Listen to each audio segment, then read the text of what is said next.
Now, 8 lawmakers, both Democratic and Republican, share their experiences from a recent visit to the southern border and interacting with families who were arrested trying to cross the border into the U.S.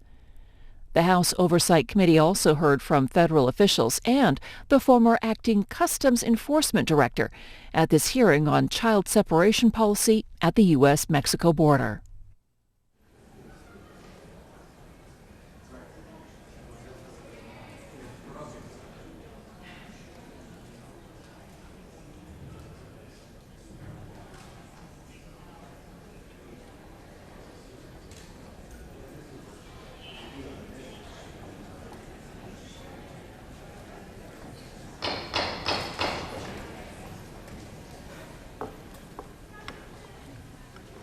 The committee will come to order.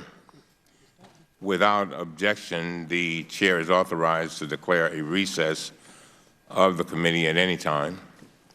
This full committee hearing is convening regarding the administration's child separation policy and substantiated allegations of mistreatment.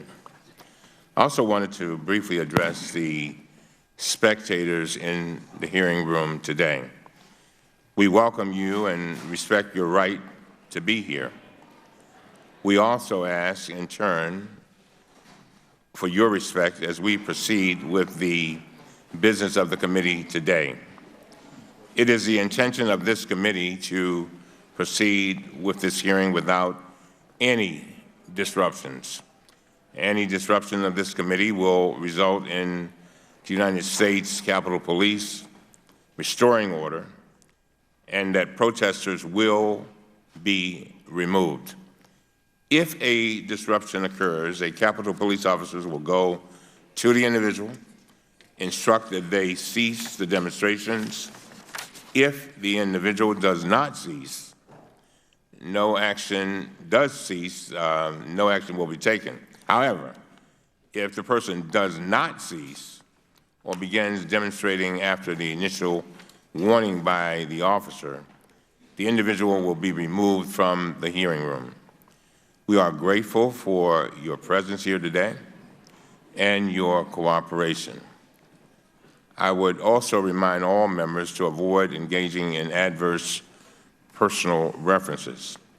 I now recognize myself for 5 minutes to give an opening statement. Today, we examine the Trump administration's inhumane policy of separating children from their parents at the southern border. I use the word inhumane for a reason. Separating children from their mothers and fathers causes damage that may endure for a lifetime. Let me let that sink in. In other words, until they die. The Trump administration adopted this child separation policy intentionally, purposefully, as a tactic to deter people from coming to the United States and seeking asylum. You ask the question, how do you know this? Well, let me answer. On March 7, 2017, the Secretary of Homeland Security, General John Kelly, was asked whether the administration was going to, and I quote, separate the children from their moms and dads. He said, quote, yes. He said to, quote, deter, under quote, additional movement across the border. Later, when he became the White House Chief of Staff, General Kelly confirmed, quote, it could be a tough deterrent, would be a tough deterrent, end of quote. Similarly, when Attorney General Jeff Sessions was asked if separating children was intended as a deterrent, he said, quote, yes, hopefully people will get the message. As many of you know, this is an issue I care deeply about. Last year, while Democrats were in the minority, I begged the Republican leaders of this committee to take action. And when I say beg, I mean beg. I didn't ask. Asking was too cheap. But they refused. I wrote letters seeking information about these children. I spoke up at completely unrelated hearings to warn about the plight of these children, but I was ignored. One Republican, Representative Mark Meadows, agreed to join me in sending a letter seeking documents. I thank him for that and for his cooperation. But the administration ignored our letters, and we never got a single page, not a single word, not a single syllable. I'm sorry to say the Republicans were fine with that during the last Congress. Well, that was their watch, and now this is our watch. And when I say our watch, I'm not just talking about Democrats. I'm talking about all of our watch. And so earlier this year, we issued subpoenas to the Department of Justice, Homeland Security, Health and Human Services. And now we have finally begun to get documents. We just began to get them. Based on these documents, the committee is releasing a staff report today that summarizes this preliminary information. To be clear, the information we have received is not complete. We're still trying to get information. But even with this limited data, we can draw a few key findings. First, the administration's child separations were more harmful, traumatic, and chaotic than previously known. At least 18 infants and toddlers under 2 years old were taken away from their parents at the border and kept apart for up to 6 months. Something's wrong with that picture. At least 241 separated children were kept in Border Patrol facilities longer than the 72 hours permitted by law. And many separated children were kept in government custody far longer than previously known, for more than a year. Second, the Trump administration has not been candid with the American people about its purpose in separating children. The administration claimed that separating children was necessary to prosecute parents. But the documents describe parents who were never sent to federal criminal custody. Other parents were briefly taken into custody, but then returned, likely because prosecutors declined to prosecute or they were sentenced to time served. That did not matter, however, because their children were taken away anyway. In some cases, the documents show that parents were returned to the same facilities they left just hours before, but their children were gone. Imagine that horror. Imagine the horror of a parent coming back hours later and suddenly their children gone. Third, the nightmare of child separation continues. Hundreds of additional children have been separated from their parents since a court ordered an end to the administration's, quote, zero tolerance, unquote, policy more than a year ago. At least 30 children separated under that policy remain separated today, despite the court's order to reunite them with their families or place them with sponsors. And so, overall, the evidence shows that the administration's policies are causing the problems at the border, not helping to resolve them. The administration is detaining thousands of people who do not need to be detained and are not required to be detained. The policies are contributing to massive overcrowding, which is aggravating conditions, draining supplies, endangering the health and safety of both detainees and government personnel. And so I am looking forward to our witnesses today. And today, my hope is that we can agree on several basic points. Anyone in the custody of our government, especially a child, must be treated humanely and with respect. Children should not be separated from their mothers or fathers unless there is a true need for it. And our government must meticulously track both children and their parents so they can be reunited or placed with sponsors as quickly as possible. And to the members of the committee and our witnesses, I hope that we all, as we go through this hearing, will ask one basic question. My favorite saying is, our children are the living messengers we send to a future we will never see. And I ask you to ask us, of ourselves, the question, how are we sending these children into their future? How are we sending them? And another question, would you allow this for your own child? Would you allow it?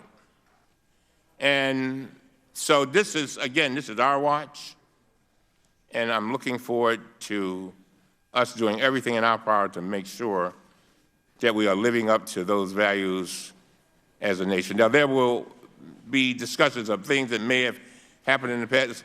This is our watch right now. These kids are suffering right now. And with that, I yield to the distinguished ranking member, Mr. Jordan. Thank you, Mr. Chairman. What we're going to hear from Democrats this morning is astonishing. Will be truly astonishing. For months, they declared there wasn't even a crisis on the border. Senator Warren said a fake crisis at the border is fear-mongering of the worst kind, and we're not falling for it. But weeks later, Democrats sure have changed their tune. Chairman just recently said Congress cannot ignore the humanitarian crisis at the border. For years now, Republicans have been warning about the crisis and working hard to find solutions, and all the while Democrats have denied there was even a problem. This is not about politics. It's always been about preserving the integrity of our border and preventing the humanitarian crisis that we are all now witnessing. Democrats are in charge here. They set the agenda. The chairman could have had this hearing on a border crisis in January. He could have had one in February or March or April. Instead, prioritize political hearings like the hearing, we first had Michael Cohen months and months ago. Think about this. The President made his emergency supplemental request only 2 days after that hearing. We knew even then that it was urgent. Instead of giving a platform to a convicted felon, we could have come here to address the border crisis. Only now the situation has reached the point that Democrats cannot ignore it. They finally decided to acknowledge that there is, in fact, a real crisis on the border. After months of the problem being pointed out and urgent calls for more funding, it wasn't until just before the July 4th recess that the House Democrats finally agreed, after waiting 8 weeks, finally agreed for pass the $4.6 billion supplemental emergency funding bill to provide some of the resources needed at the border. And despite the size and scope of the crisis, even this funding bill was not supported by many of the Democrats, including some testifying today. Once again, they would rather play politics with the border than work on solutions. They've now gone from denying that there is a crisis to accusing those working to stop it, our border agents, of actually creating a culture of cruelty, as some have said. Just yesterday, the chairman of the House Judiciary Committee gratuitously and erroneously accused our Border Patrol agents of committing negligent homicide. I was in the hearing when he said it. The reality is that our border agents are working tirelessly on the crisis, which they did not create, and are lacking funding and resources from the very Democrats who are attacking them. You can't vote against funding for a crisis, and then, fiscal year 2019, more than 688,000 illegal aliens, including nearly 133,000 in May of 2019 alone, were apprehended between ports of entry along the southwest border, an increase of 80,000 since October of 2018. And while historically most immigrants were single adult males, 72% of all border enforcement actions in the last month were directed to unaccompanied alien children and family units. Fabricating stories of cruelty and besmirching the hardworking civil servants who are protecting the border and providing humanitarian assistance does nothing to help solve the problem. Putting a Band-Aid over the border crisis like we did 2 weeks ago does not fix the root causes. Democrats are serious about solving the border crisis, and let's address the Flores settlement agreement. Let's address asylum loopholes and the other statutory and judicial constraints that incentivize aliens to make a dangerous journey to the United States. Most of all, they must stop obstructing the border security wall. This is one of the greatest challenges of our time, and as we all know, it's getting worse by the day. Hope the Democrats will stop their obsession with attacking the president and actually work collaboratively to fix this crisis. And Mr. Chairman, I look forward to hearing from our witnesses. I appreciate the fact that even though initially we were going to have just the Democrats, you were allowed Republican witnesses from border states to participate in the first panel as well. And with that, I yield back. Thank you very much. Let me very quickly preliminarily explain to the committee how this came about.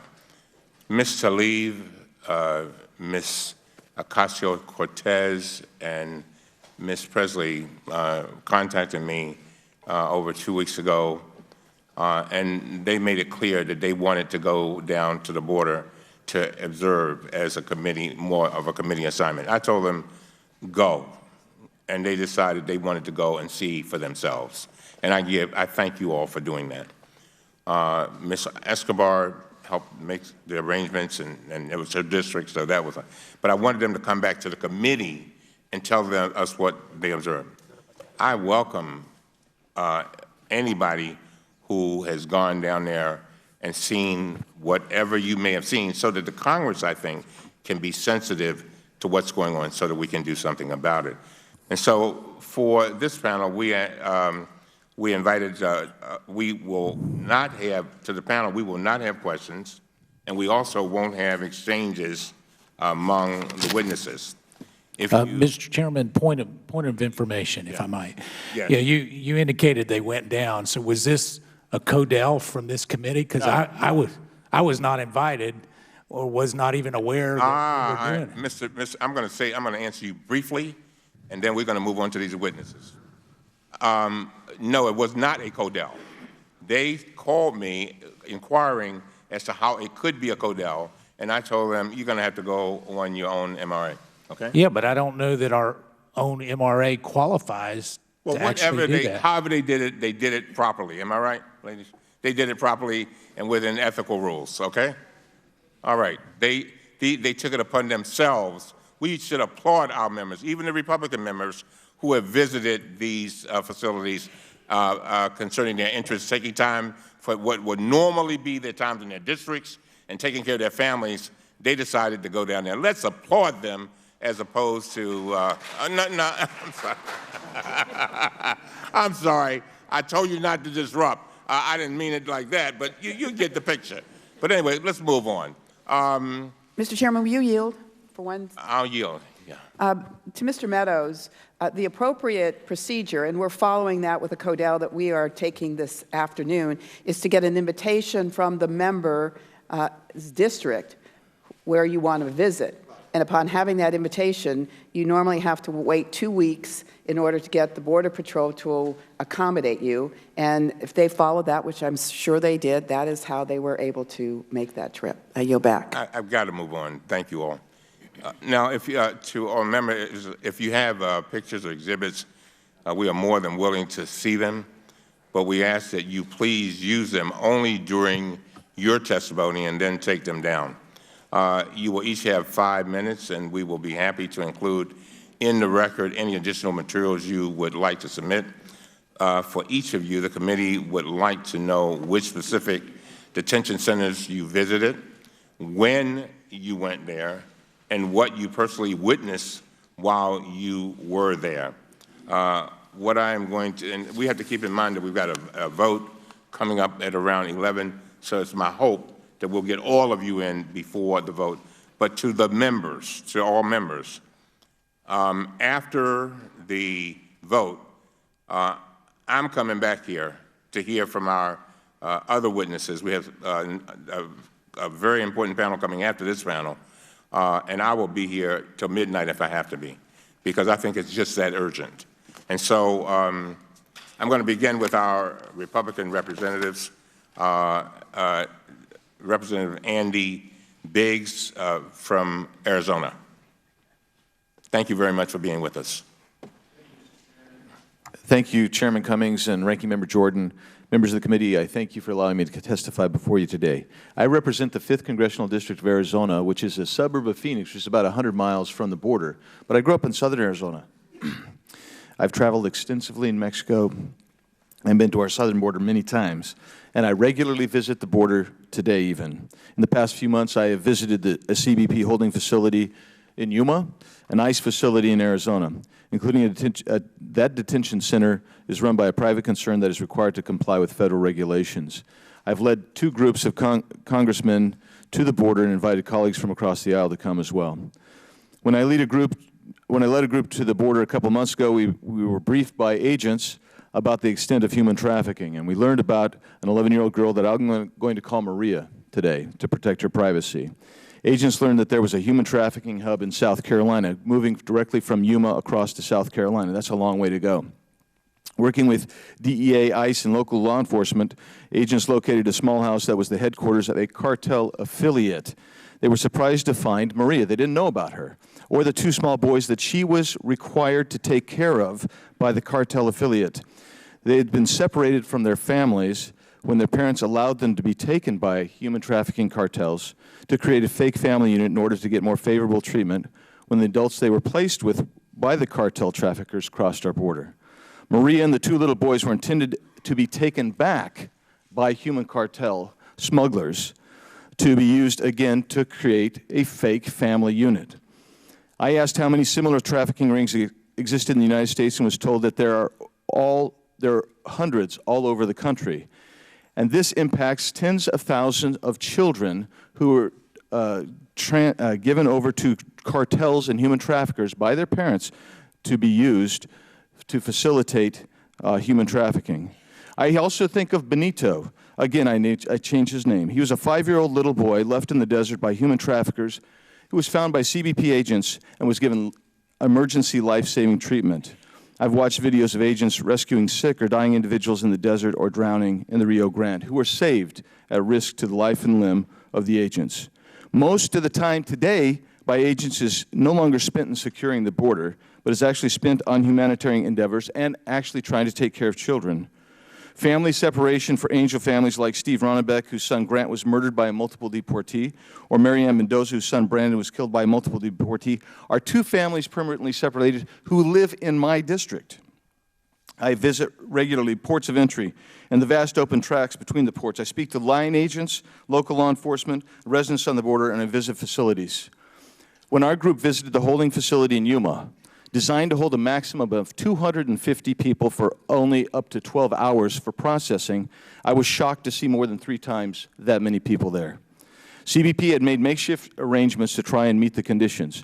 People were crammed in. They were out on the patio area. They were in the parking lot.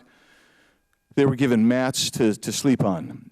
We came back and we put in special orders. We did various statements urging immediate help from our colleagues to the CBP and thousands of people crossing our border who were voluntarily surrendering themselves to the agents. We warned the difficulties that would be exacerbated if immediate relief was not undertaken. Months ago, while many of my colleagues were claiming that the border situation was a manufactured crisis, we were urging immediate action because the circumstances were horrible. They were overcrowded. They were horrible. There was clean water. There still is clean water. There was food.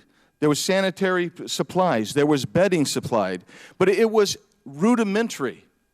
We needed help then. And now to refer to these folks who are doing their best dealing with a horrible situation. At that time, remember, Yuma was transferring 130 people a day to overcrowded ICE facilities. They were releasing 120 a day into the community. But when you're catching or apprehending or people surrendering at the turn of 4,500, you don't have enough supplies. You don't have enough facilities. It is a crisis. It is real. And we do not get anywhere by blaming the people who are doing their best to help these people. We need to look in the mirror. We need to make the changes. We need to provide the funding necessary to get this done. Calling these Auschwitz-style concentration camps, or is indicating that these people that are trying to enforce the law are somehow Nazi-type war criminals. Or yesterday we heard they were child abusers. That doesn't help solve the problem. It's a real problem. We need to solve it. We can do it. We have to do it. Thank you very much. Representative Cloud.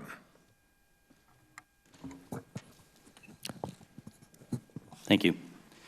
Thank you, Mr. Chairman, Ranking Member, and thank you for the opportunity to share the story of those of us who live in border states and have experienced this humanitarian and criminal crisis for decades. First of all, I'd like to thank the men and women of the Border Patrol and Immigration and Customs Enforcement for their continued service to this nation. Many of them are veterans who view this job as a way to continue their service to our great nation. Many have served overseas to preserve our freedom on the front lines and defending our borders at home. They view as a way to continue their service back home. Many of them realize, the men and women serving, realize that protecting the homeland and defending our border by fighting back against the corrupting influence of cartels is just as important to the communities and families across this nation as fighting overseas. Wednesday marked the one-year anniversary from when I was sworn into office. What I've learned in a year is that many members of Congress would rather talk about a problem than actually fix it. Thankfully, the President has made this a priority, and it's past time for Congress to do the same. I cannot understand why we would allow this problem to continue when we know what would help to fix it. Close the asylum loopholes cartels use to exploit people, fix the Flores settlement so that we can ensure families remain together, and many other situations or circumstances or solutions that are been presented before. Shortly after I was sworn in, I visited the Texas border, not for the first time, and was asked by Border Patrol what would be a win. And they told me situational awareness. That was in August of last year when 16,744 migrants were apprehended by the RGV sector. In June of this year, that number has nearly tripled. There were 43,197 apprehensions in that sector alone. Our current border facilities are not designed to handle these current numbers. Border Patrol and ICE are doing the best they can with extremely limited resources that we have given them. They understand they don't have the tools and resources they need to even begin thinking about mitigating the influence cartels have in our nation because Border Patrol is undermanned and underfunded, and Congress has done nothing to help. During our visit just a few weeks ago, the phrase I heard over and over is, "There is no end in sight." The southern part of Texas's 27th Congressional District, the district I'm proud to represent, is roughly 2 hours from the U.S. Mexican border town of McAllen, Texas. If fixing this crisis had been left up to Texas, we would have done it several years ago. Widely recognized as the fatal funnel, two major interstates, U.S. 281 and U.S. 77, come up from Mexico and feed right through our district. Why is it called the fatal funnel? Time magazine ran a story in May of 2015 titled "The Border Corridor of Death Along America's Second Border."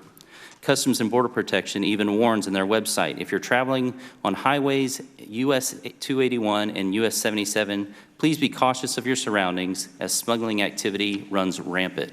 Or take the Houston HIDTA 2018 threat assessment that's filled with examples of drug and human smuggling conducted by the Gulf and Los Zetas cartels through the district and surrounding area. Or take the story of 19 migrants who were found dead in the back of a tractor-trailer truck 10 minutes from my house in Victoria. They died in a tractor-trailer truck in the sweltering heat.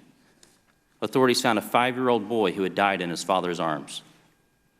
Deputy Chief Roy Boyd of Victoria County Sheriff Office says that gangs are moving more and more into slave trade now because of how profitable it is. While a kilo of cocaine or any drug can be sold once, human beings can be sold numerous times every day. Boyd says that these migrants are being sold into slavery, both sex slavery and labor. The RAND Corporation recently published a study that said we found the revenues from smuggling migrants from El Salvador, Guatemala, and Honduras combined could have ranged from a total of about $200 million to a total of about $2.3 billion in 2017. Let's let that sink in when we consider the resources we're giving to our resources at the border. Congress is allowing these cartels to massively profit because we refuse to close off the avenues they are using to smuggle migrants. This is not just these gut-wrenching stories either. At the end of May, I, along with Representatives Grothman and Heiss, went to the border. We were briefed by Border Patrol on who and what is coming across the border. We were joined by my friend Hector Garcia and the National Border Patrol Council on a ride-along through the night to see how these fine men and women at the Border Patrol use the meager resources they have to prioritize life, provide for these migrants, and defend our country. We visited a ranch where we heard stories of those who live on the ranch are fearful for their own lives because of the number of the cartel members smuggling through their own property. They're afraid to walk their own land. The manager of that ranch said his wife cannot go on a walk or run around the property without the dog and a gun. Cartels cut chains and locks, bust through fences with their trucks, use private property to avoid stations. Somehow, these are the stories that the media fails to report, but sadly what's become normal for the people of South Texas. Let me leave you with this story I've shared before, but it's worth sharing. I visited an unaccompanied minor facility. There were a number of young ladies there, about a couple hundred. I asked them about the care and what these young ladies had been through. They said about 40% of them have been sexually abused along the journey. This is the tragedy we've allowed to metastasize while many in Congress spent months claiming this was a fake, manufactured crisis. Real compassion would have been for us to do something about this and have the wisdom and foresight to avoid the situation that we've seen over the last couple of weeks, instead of implementing policies that enable what the cartels are doing. Thank you very much, Mr. Scott. Representative Cloud. Representative Lesko, and welcome to our committee. Thank you, and good morning. You know, I don't know if I should be jealous with all the pictures being taken over my colleagues or not, but it's a good morning, and Chairman Cummings, Ranking Member Jordan, and members of Congress, thank you for giving us this opportunity. You know, sometimes I feel, have you ever seen a movie where they have parallel universes, where you're in one world in this situation, you're in another world in this situation? Well, that's what I feel like we're in, quite honestly. In some of my Democrat colleagues' worlds, they seem to think that all of a sudden, out of the blue, thousands of illegal immigrants showed up at the border and are just oblivious to the year-long calls by Republicans and some Democrats for years for immigration reform, knowing that our loose immigration laws are what's incentivizing people to come here and what's causing the crisis. In my world, what I believe is the real world, the crisis has been mounting for years. And people like me have sounded the alarm for years, over and over and over again, and tried to enact legislation to fix it. But unfortunately, many of my Democratic colleagues have fought me over and over again at every turn. I'm from Arizona. I'm from a border state. I don't live in a state thousands of miles away, so we've been living this for many, many years. And I used to serve in the state Senate and the state House. And I was a co-sponsor, along with my colleague, Representative Biggs, on SB 1070. Because we knew, we were there, we were on the ground, and we knew that the immigration laws were not being enforced. And we thought, okay, well, let's have the state try to enforce it. Well, we were fought at every turn by every of my Democrat colleagues there and the president. In my Democrat friends' world, the crisis at the border, they say, was manufactured. We heard it for months. In January, Speaker Pelosi and Schumer said it was a manufactured crisis. House Democrat Whip laughed when asked if there was a crisis at the border and said, absolutely not. 38 freshman Democrats sent a letter to Senator Majority Leader McConnell requesting that Congress end this manufactured crisis. Democrat Homeland Security Committee Chairman tweeted, "The president has manufactured a humanitarian crisis." In my world, President Trump and Republicans have been sounding the alarm for years. I mean, my goodness, we're going to have over 1 million illegal immigrants that we apprehend. That's more than one congressional district a year. And the pounds, even in Yuma, Arizona, just recently, hundreds of pounds of meth. And last year, Republicans led 2 immigration bills that we thought were a compromise, where it gave DACA recipients legal status in one of the bills. Another of the bills, it gave DACA recipients a pathway to citizenship. But not one of my Democrat colleagues voted yes, not one single one. Unfortunately, in my Democrat colleagues' world, in judiciary yesterday, I am a member too. I heard over and over again how CBP are child abusers. And one member, one of my colleagues, said, "Oh, they're getting treated worse than prisoners of war." I mean, really, let's get down to the business of solving the problem. And I encourage everyone to watch a video by Tucson Sector Border Chief Patrol Agent Roy Villarreal. And the video shows clearly that there are supplies in the detention centers. And this whole issue about drinking out of the toilet is wrong. No one drinks out of a toilet. No one is being asked to drink out of a toilet. There's a combined unit where at the top you have drinking water, and the Border Patrol chief drank the water. They're not drinking out of toilets. So please, American public, there's no one asking people to drink out of toilets. We really need to solve the root of this problem. We need to get to the base of it, and I call on my Democrat colleagues. We're all passionate about this issue. Let's actually solve the root of the problem, work on legislation together. Let's get this done. And I yield back. Thank you very much. Representative Roy.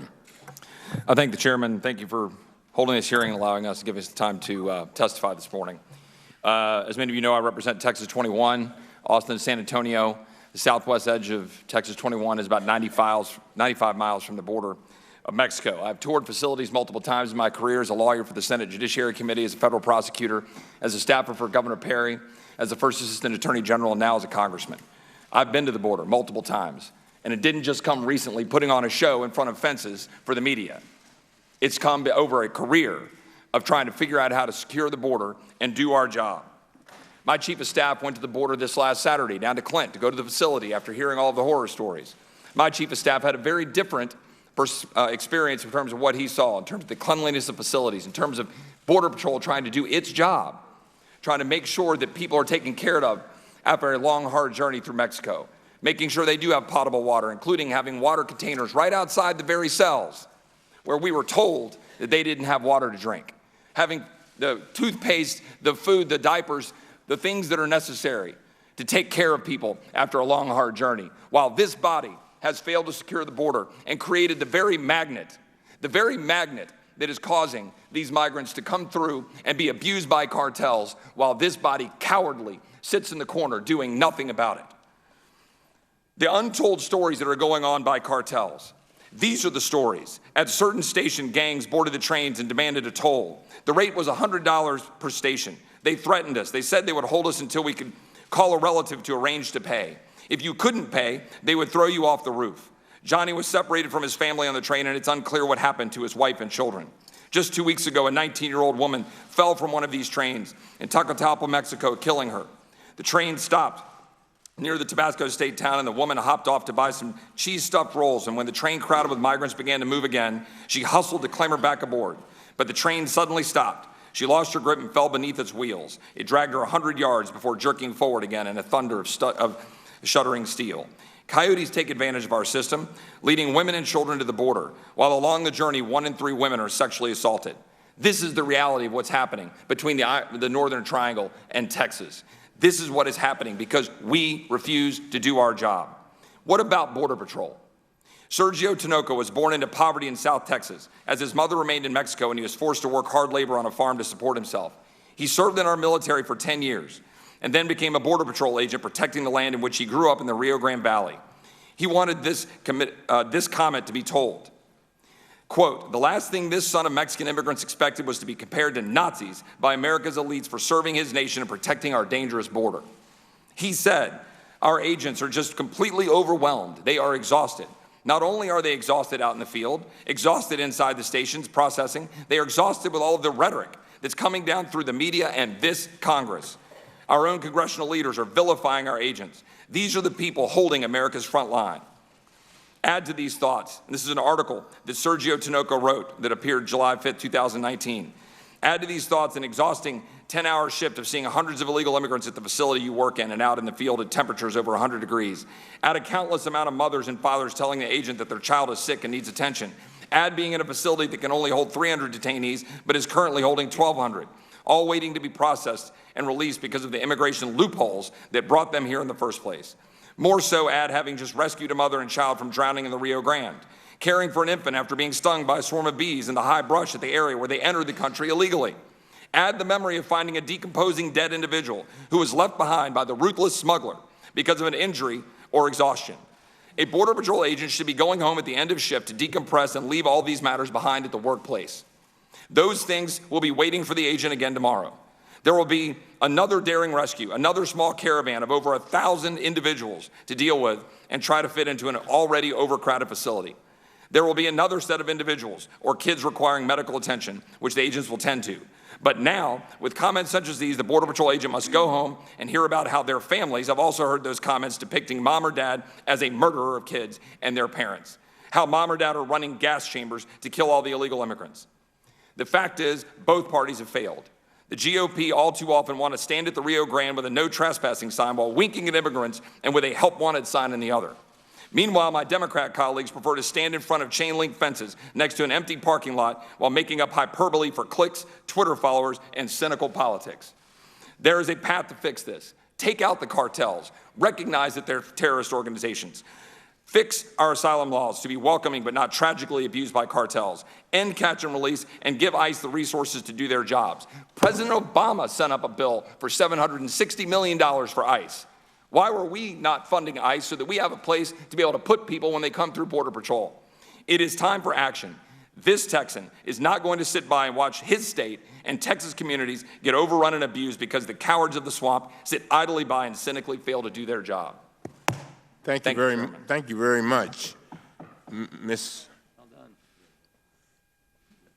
Escobar, Representative Escobar, let me say this before you go on. I want to thank you for working so closely with us to make this hearing happen, and I really appreciate you very much. Thank you. You may go forward.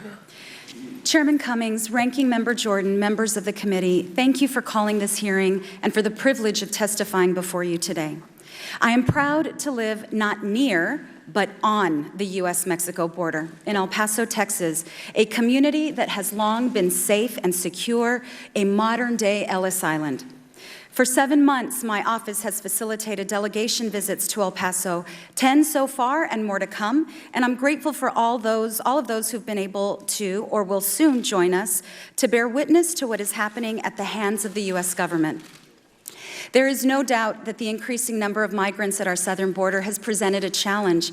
Unfortunately, in the last 2 years, our country has failed to live up to our founding values when addressing that challenge.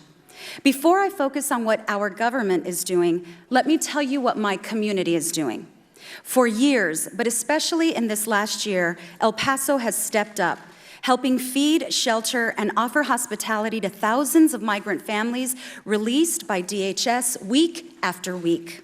My community, with a fraction of the resources available to the federal government, has responded more strategically, thoughtfully, and compassionately than the federal government has. El Paso knows that this is not a matter of resources, but a matter of will. El Paso has had to stand up shelters on a moment's notice, transport hundreds of migrants daily using only volunteers, and we've opened our wallets and our hearts to ensure that every one of those vulnerable souls has a clean, safe place to stay once out of custody. El Paso made the choice to employ compassion and goodwill. And then we have the choice that our government has made. Our government, at the hands of this administration, has exhibited an incompetence and cruelty that has created a human rights crisis in our own country. Under the Trump administration, border communities have borne witness to the deaths of at least 6 children in government custody since September. Family separation, a practice called illegal by the United Nations, one which, according to the American Academy of Pediatrics, inflicts deep, lifelong trauma. A policy so heinous that the sound of a weeping child secretly recorded in a detention facility moved even some of the most hardline anti-immigrant Americans. El Paso was the testing ground for child separation, a policy that continues to this day. We've seen severe overcrowding in Border Patrol processing centers that is so inhumane that the DHS Office of the Inspector General described it as dangerous because it represents an immediate risk to agents and migrants alike. We've seen conditions that dehumanize migrants, stripping them of their dignity, sending good agents into states of despondency, giving cover to bad agents who abuse their authority. There is long-term detention in ICE facilities where in my district, a group of men requesting asylum who had been detained for nearly a year became so desperate they went on a hunger strike. They were force-fed and hydrated through tubes that were placed down their nose. Speaking through their pain and their bloodied tubes, they told me they would rather die in America than be sent back to India. We've seen migrant protection protocols. It's the administration's practice of sending legal asylum seekers into another country as they await their hearing, a violation of due process that puts vulnerable populations in danger. In one case, a woman had warned CBP about the danger she faced in Ciudad Juarez, was sent back to Mexico where she was kidnapped and brutally gang raped. My district is ground zero for these atrocities, and because my office inquires about these cases in line with my oversight responsibilities, I have become a target. These policies have created the humanitarian crisis and a moral one. I commend colleagues who've worked to address these issues, from Congresswoman Lofgren focusing on the root causes, to Congressman Raul Ruiz, who's focused on medical standards for migrants in CBP custody. I, too, have legislation that will be coming up shortly, H.R. 2203, the Homeland Security Improvement Act, which would increase accountability and transparency at DHS so that these conditions, these deaths, these abuses can be relegated to a dark moment in history. This is not about resources, and to prove it, one only needs to look at what El Paso, Texas has done without any. This is about having the will to treat people with dignity. We have the power to change this. Do we have the will? Thank you. Thank you very much, Ms. Ocasio-Cortez. Mr. Chair, I would like to be sworn in. I'm sorry? I would like to be sworn in. Oh, all right. We usually don't require swearing in, but you want to be sworn in? Fine. Yes. All right. Okay. Do you stand up, please. Do you swear or affirm that the testimony you are about to give is the truth, the whole truth, and nothing but the truth, so help you God? I do. You may be seated. Let the record reflect that Ms. Ocasio-Cortez answered in the affirmative. You may proceed. Good morning, Chairman Cummings, Ranking Member Jordan, and distinguished members of this committee. When I was asked to testify today, I frankly didn't know where to begin after our visit to the border. Much has been made about the fact that we have said that this is a manufactured crisis. And in many ways, it is manufactured in that it is wholly unnecessary. It is unnecessary to separate children from their families. It is unnecessary to have a policy to detain innocent women and families that have harmed no person and are legally seeking asylum in the United States of America. It is unnecessary to have a policy that calls children unaccompanied when they arrive with older brothers, sisters, and grandparents and treat them no differently than human traffickers. And in speaking of trafficking, it is completely unnecessary for this administration to choose to implement policies like metering and so-called Remain in Mexico policies that dump innocent people in dangerous territories that puts them right in the crosshairs of human traffickers, ripe for picking. This is a manufactured crisis because the cruelty is manufactured. This is a manufactured crisis because there is no need for us to do this. There's no need for us to overcrowd and to detain and under-resource. There is no need for us to arrest innocent people and treat them no differently than criminals when they are pursuing their basic human rights. Much has been made about CBP agents in this hearing as well, and this is not their fault. And in some respects, in many respects, I agree, because it is a policy of dehumanization implemented by this executive administration, laid at the feet of Stephen Miller, that create a tinderbox of violence and dehumanization where hurt people hurt people. I would like to seek unanimous consent to submit the records of the names of 17 women I met during my trip to the border. I think one of the reasons, and what has been spoken of, is that there's two different universes, and it feels like we're speaking in two different worlds. And one of the reasons for that, I believe, is because when we took our tour of the border, one of the first things that we were told was that we were not allowed to speak to the migrants, that we were not allowed to have contact with them, that we shouldn't. And this was given for reasons of, quote, their safety or for the expediency of the tour. And after we entered and after we were asked to surrender our cell phones at the beginning of the tour, we went in, and one of the CBP officers, after that morning, it being revealed by ProPublica, which I would also seek unanimous consent to submit to the record. While it was revealed by ProPublica, a secret Facebook group where CBP members were planning to harm or encouraging harm of myself and Congresswoman Escobar, as well as mocking the deaths of migrant children. Into that environment, we walked into this facility. We were asked to surrender our phones and be guarded by the people without a guarantee that no one there was in that Facebook group. We went in, and one of the officers attempted to sneak a photograph of myself and other congressional members. And at that point, we asked to enter one of the cells. We were allowed to speak to the women, and these are the women that we spoke to. It's their handwriting.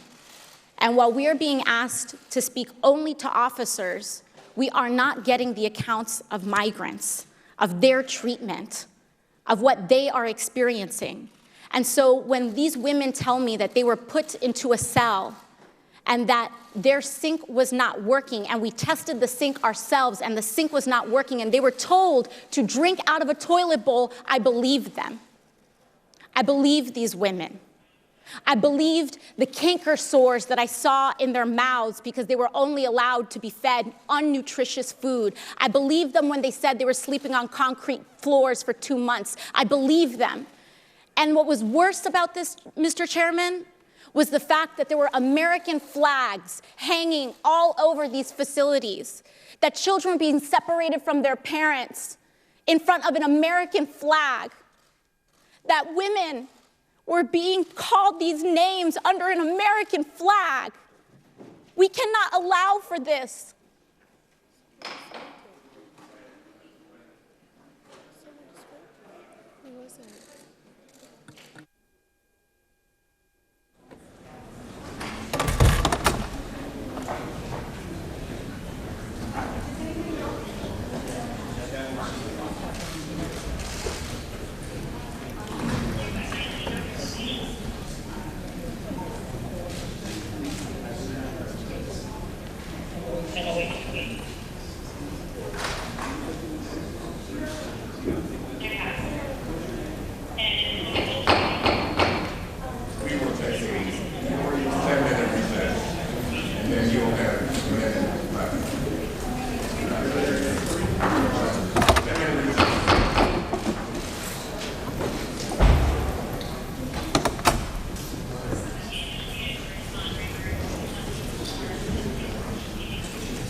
Representative Green, who is a medical doctor, just told me she'll be okay. Thank you, Representative Green. I really appreciate it. It's good to have a doctor in the house. Amen.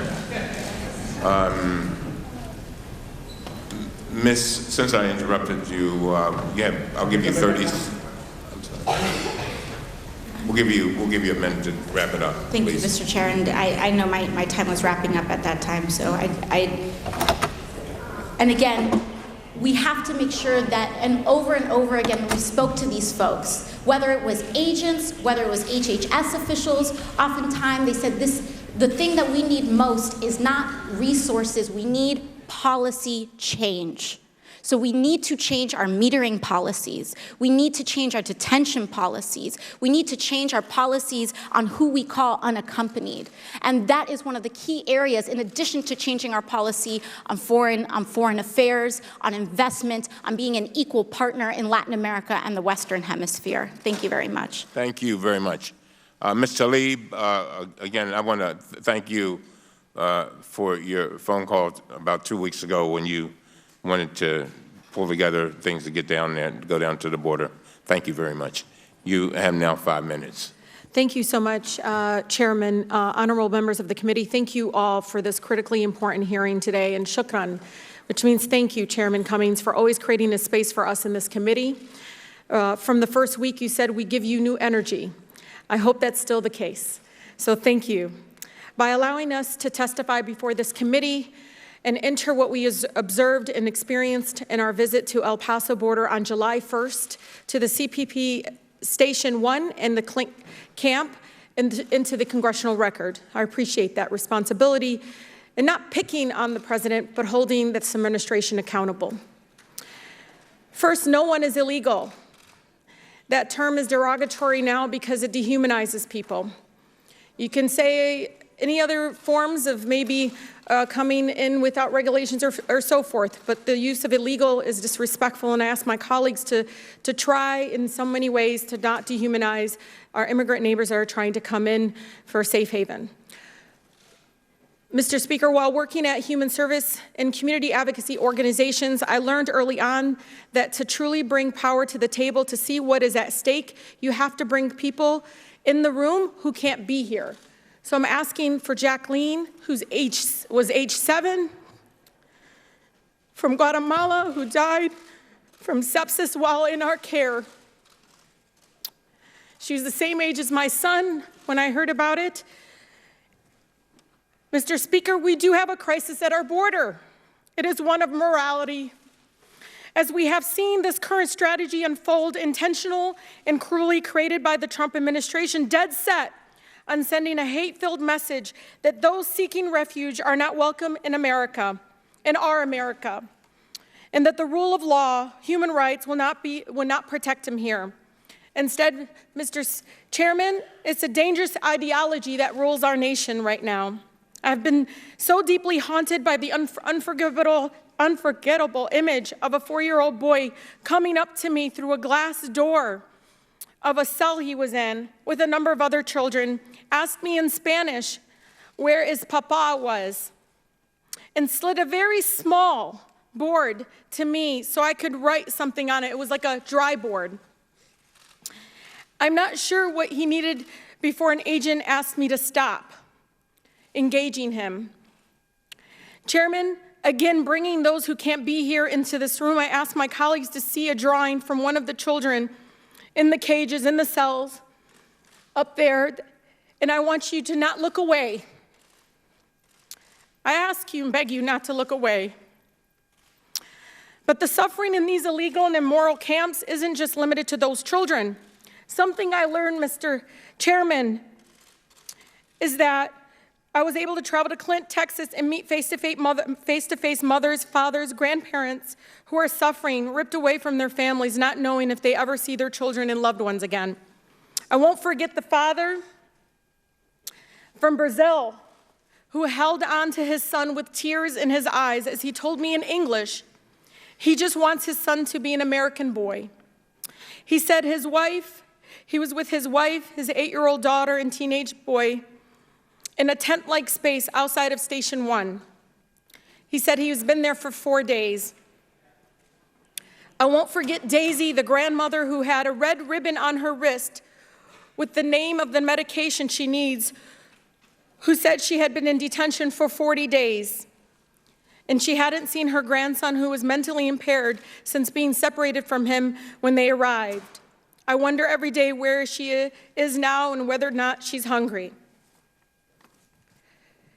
The fear in their eyes won't be forgotten, Mr. Speaker, but the suffering in these illegal camps cannot be forgotten. Imagine traveling thousands of miles in grueling and dangerous conditions because you have no other option, only to be separated from your family, from your children, thrown into overcrowded cages, denied a shower, toothbrush, and yes, Mr. Chairman, drink water out of a toilet if you're thirsty. Now imagine doing that while pregnant. In Clint, I met Betty's, a woman pregnant with her first child. She smiled at me, and I instantly connected with her. She had a pink hoodie on, and I instantly just went towards her, even though they told us not to talk to anybody, Mr. Chairman. I couldn't not go to somebody that's smiling at me. And I said, hello, and she said hello in English. And I love that she felt confident to speak to me in the broken English. And she said, she found out, I said, how long have you been here? She said 27 days. And she said, I'm with a child. And she glowed. She was so happy because she had not known she was pregnant until she came here. But by showing up, Mr. Chairman, she is free now.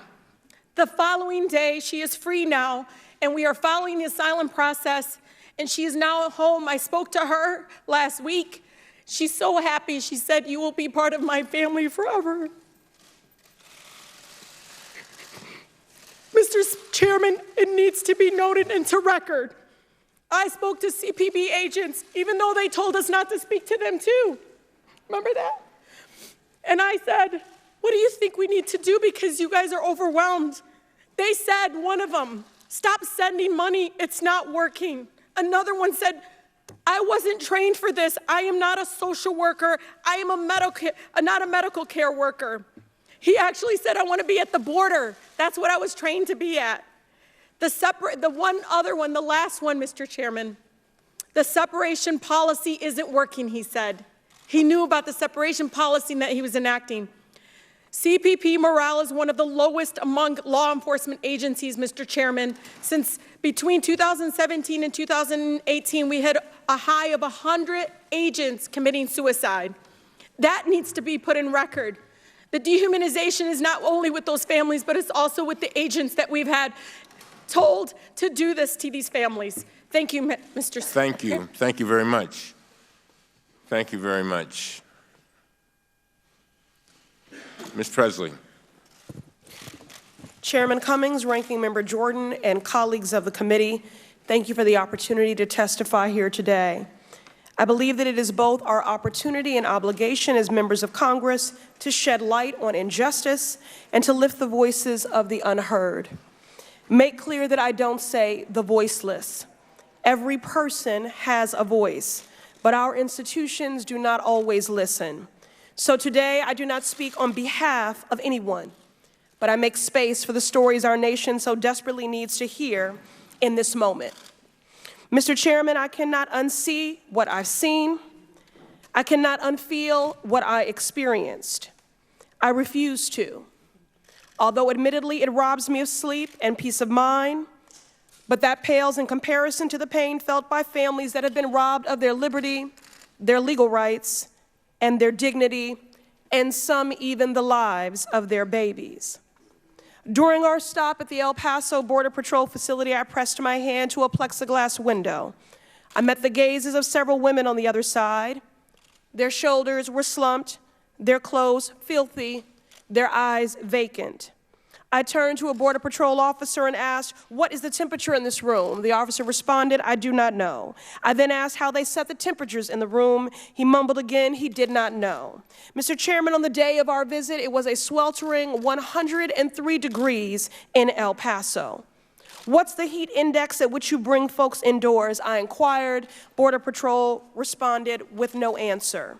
The most basic of questions about the care and welfare of those held in the custody of our government were either dismissed or met with a non-answer, affirming what we know. This agency was never built, never designed, never trained for the care and keeping of families. These families need trauma supports, caseworkers, clean water, adequate and nutritious food. Instead, they have received a level of degradation we should be ashamed is occurring on American soil. Once we realized we were not going to get the answers we needed from CBP officers, my colleagues and I pushed our way through a doorway to speak directly with a group of approximately 10 to 15 women who were detained in a small room. These women held thin blankets. They sat on the cold concrete. They had tears in their eyes, and as we walked in, relief and release as they collapsed at a sign of compassion. My colleagues, Representatives Kennedy and Ocasio-Cortez, translated the women's stories as quickly as they could. I held the hand of a woman who heaved sobs as she explained her deep fear that at any moment she could fall to the floor in a seizure. She's an epileptic, and the medicine she relies on had been confiscated. And in fact, she feared that by telling that truth, she would experience retaliation after we left, and her medication would continue to be withheld. I spoke to another woman who wept in my arms, crying for her baby. She didn't care to know my name. She didn't care to know who we were. She simply craved compassion. She wanted to be treated like a human being. She asked me if she deserved to be treated like this, if they deserved to be treated like dogs. Each had survived a treacherous journey, overcoming tremendous obstacles. And while I'm not fluent in Spanish, Mr. Chairman, I want you to understand that there was no barrier to understanding in that room. We speak the universal language of pain, of a mother's love, of justice. These women are not voiceless, Mr. Chairman, but they are cruelly and criminally unheard. Not today. Today, Congress has an opportunity to listen and to act. After everything these women have endured, fleeing violence, deep poverty, sexual violence, domestic abuse, they arrive at the crest of this nation only to be torn apart from their babies and thrown in cages for seeking asylum, a legal right, a human right. And in spite of all of that, they believe so fiercely in the promise of this nation. Mr. Chairman, on that concrete floor sat women with a deep and abiding love for a nation that had known only as a captor. In spite of the abuse and adversity they had endured, all they desperately wanted to do was to hold their babies and have this nation give them a chance to make a credible fear claim, a chance to make it to a court date, a chance to make the case that they would work so fiercely to make this nation their home, just as generations and generations before them have done. They begged us for forgiveness, Mr. Chair. What will we say to this generation of children and parents we imprisoned for seeking safety? We should be the ones begging for forgiveness. All they want is one more chance to make their way, to protect their families, to live, and I do not know what is more American than that. Thank you very much. I want to thank our entire panel, all of you, for laying out the case, what you have observed and your opinions. I really appreciate the way you've done it. We are now going to move to the next panel. Again, thank you all. And we're going to, how long? That's it.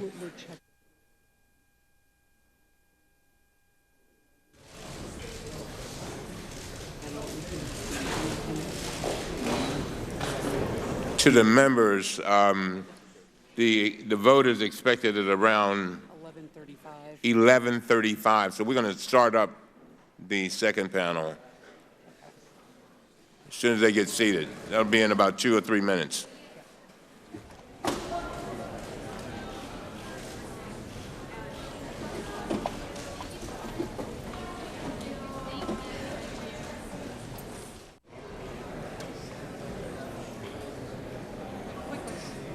Where's my language?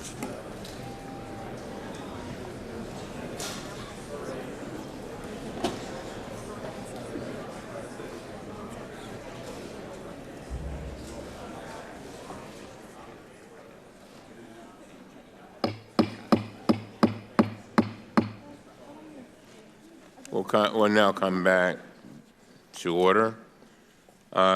This panel includes the independent inspectors general who have personally inspected these facilities, written detailed reports and provided photographic evidence of their findings. Jennifer Costello is the Acting Inspector General, Department of Homeland Security. Ann Maxwell is the Assistant Inspector General for Evaluation and Inspections, Department of Health and Human Services. Alora Mokorje? Yeah. Sorry. You.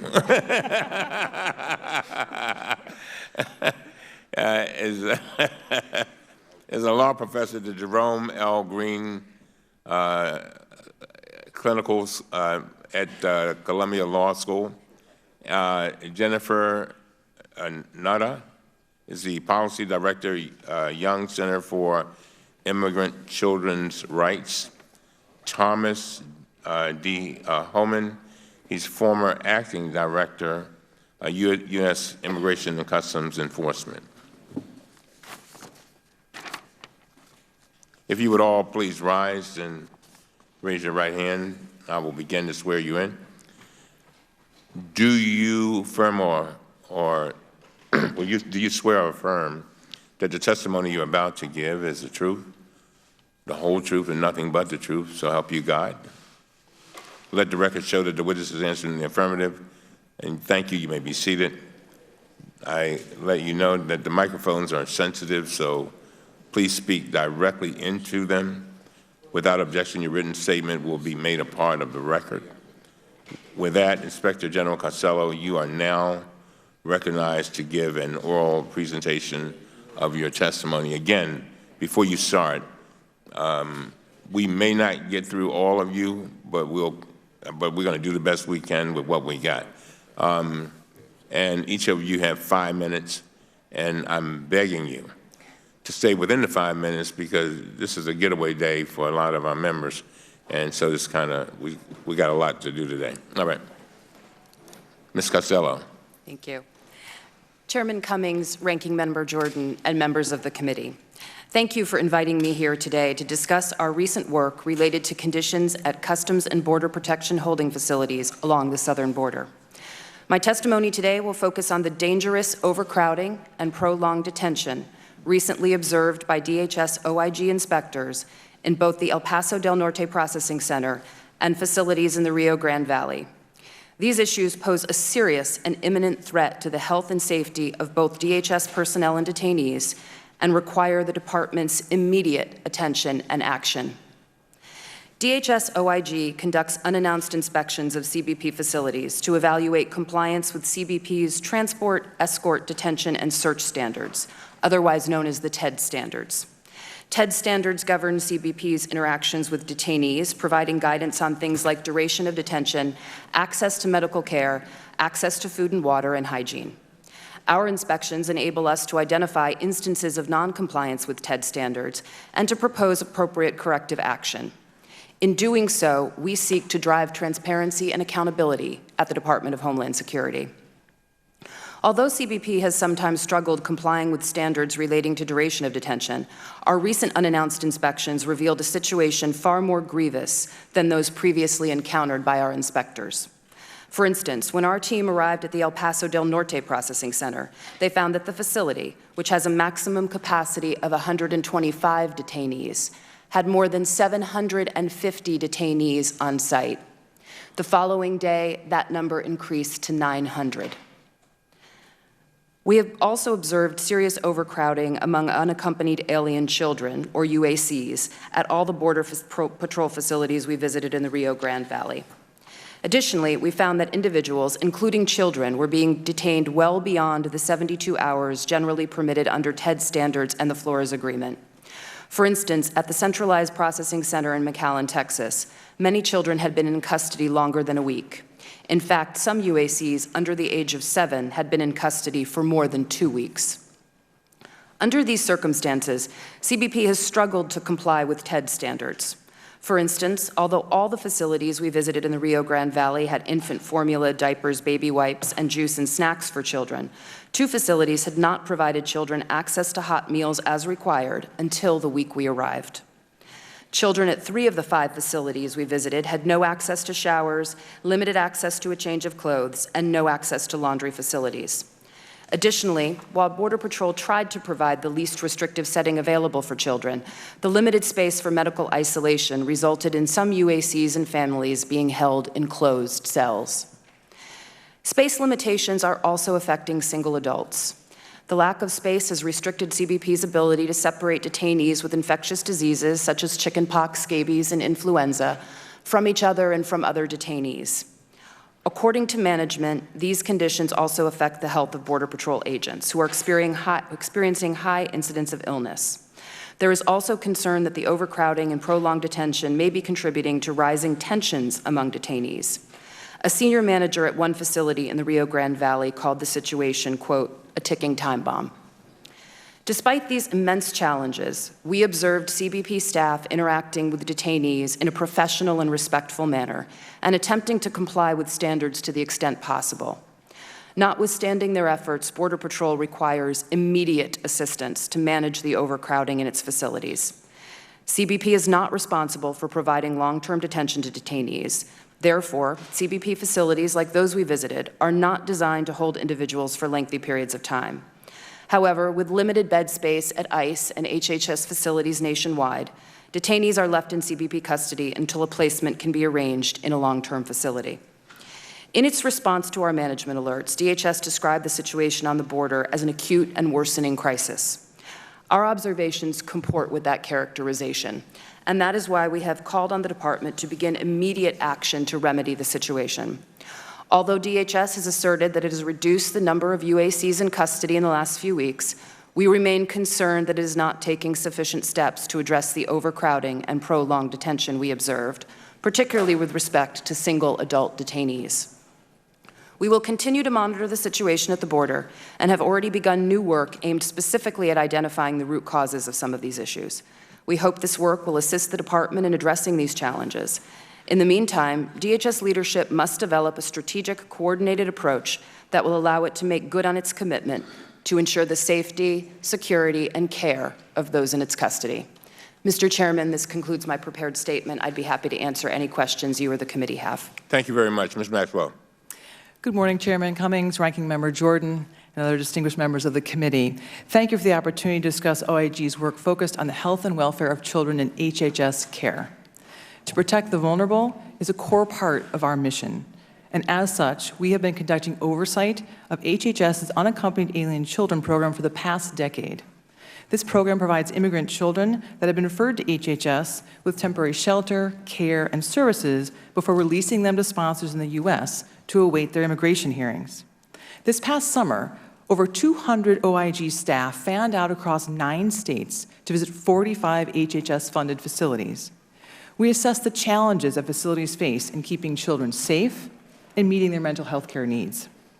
We anticipate publishing our results in a series of reports over the next several months, and we look forward to briefing the committee on this work, given your strong commitment and oversight role. In addition to our work addressing health and safety issues, we are also reviewing efforts by HHS to identify and reunify children who were separated by DHS and referred to HHS for care. We released our first report about this topic in January of this year, and the second is with the department now for review and will be issued in the coming months. The focus of my testimony today will be our findings released in January related to the number of children impacted by family separations. At that time, we reported the total number of separated children was unknown, but certainly more than the 2,737 children reported. A lawsuit that required public accounting of separated children only covered children that, 1, were separated from a parent, and 2, were still in HHS custody as the date of the court order, which was June 26, 2018. But before that date, HHS had released from its custody other children who had been separated from a parent. In fact, HHS staff observed a significant increase in separated children starting in the summer of 2017. Since the release of our report, the court has expanded the lawsuit, and in response, the government is working to identify children who are separated from a parent dating back to July 1 of 2017. So far, the government has identified an additional 791 children who were potentially separated. It's worth noting that the government initially estimated that this effort to identify these children would take 1 to 2 years. Even the 6 months that the court ultimately granted the government reveals how significant the shortcomings were in the data captured about these children and their families. Judge Chabra noted that detainees' personal property, their money and documents, were better accounted for than their children were. To address these serious shortcomings, HHS has taken steps to improve its ability to identify the children DHS is currently separating and referring to HHS. HHS now flags separated children in its case management system and maintains a tracking spreadsheet that captures information about them.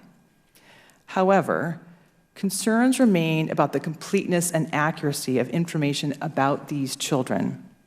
HH staff reported that DHS sometimes provides limited information about the reasons for the separations.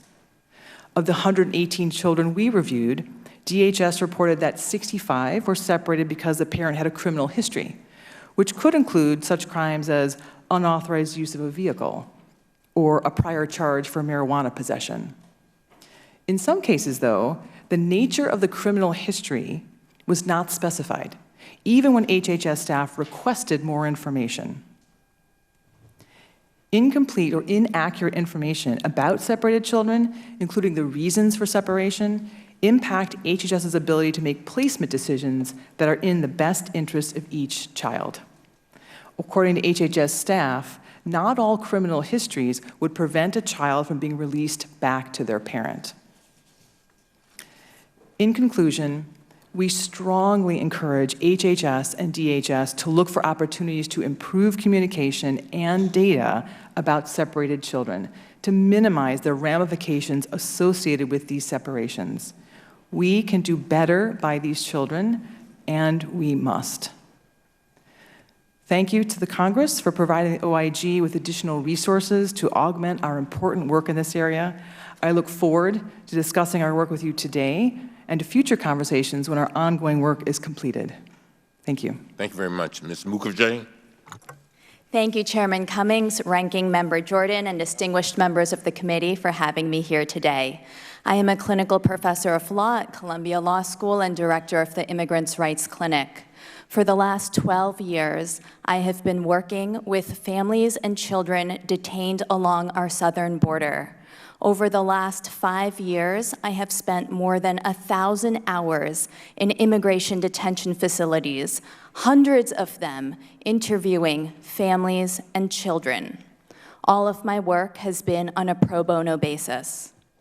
I was at the Clint CBP facility last month, interviewing children as a monitor for the Flores Settlement Agreement. My colleagues and I interviewed nearly 70 kids. I want to share with you what I heard, what I saw, and what I smelled. At Clint, I saw children who were dirty. They could not wash their hands with soap because none was available. Many had not brushed their teeth for days. They were wearing the same clothes they had on when they crossed the border, clothes that were covered in nasal mucus, vomit, breast milk, urine. Multiple children had a strong stench emanating from them because they had not showered in days, and they were wearing the same clothes. They could not even change their underwear. Because of the smell, it was hard for me to sit close to some of the children while we spoke. Children were hungry. Children were traumatized. They consistently cried, and some wept in their interviews with me. One 6-year-old girl, detained all alone, could only say, "I'm scared, I'm scared, I'm scared," over and over again. She couldn't even say her own name. I couldn't help her. I had to return her to the guards. Not being able to do anything for her broke my heart. Children were sick. They were coughing, they had fevers, they had snot running down their faces. There was a flu epidemic and lice. Children as young as 8 years old were required to take care of even younger children who were strangers to them. Guards would bring in the little ones and demand, "Who's going to take care of this one?" We met a girl tasked with caring for a 2-year-old who did not have a diaper on. "He never speaks," she reported. "He peed in his pants and all over the chair during a meeting with us." The youngest child I met with at Clint was 5 months old. At CBP facilities last month, my colleagues found a newborn detained for 7 days, a 2-year-old detained for 20 days, and an 8-month-old detained for 3 weeks. While I was at Clint, I met a teenage boy who had been separated from his mother 16 days earlier. He was extremely worried about his mama. He did not know if she was still alive. When we asked, CBP confirmed that he had in fact been separated from his mother and that his mother had been released from custody days earlier. I helped to arrange a phone call so this mother and child could speak with each other. They wept with relief. Before that day, no efforts had been made to reunite that child with his mother. No efforts had even been made to identify him as a child who had been separated from his parent. At Clint, I met a 6-year-old boy who I will never forget. He was tiny and he hardly spoke.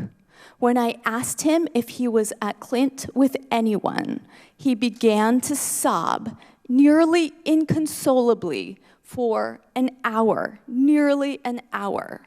Through his sobs, he managed to say that he had a brother. I had to break out of my role as a lawyer. I let him sit on my lap. I wiped his tears, I wiped his nose, and I rubbed his back. And I teared up too. Here was a child, the same age as my son, stuck in a hellhole. A lawyer for CBP saw us both.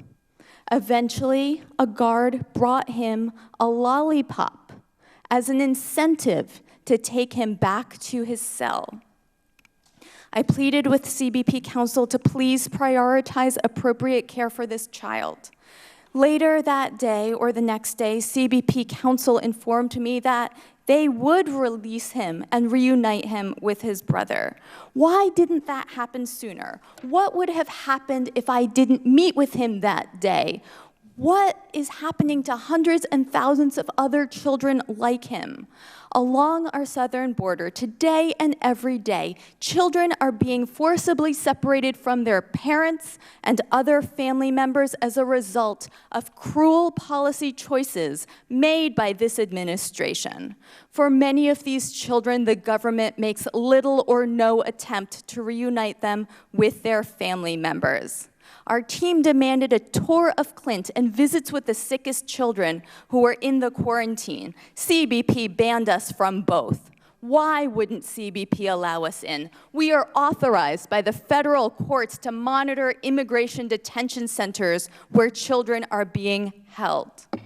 I was and I remain shaken to my core by what I witnessed at Clint. I have 3 children of my own. They are 3, 6, and 9.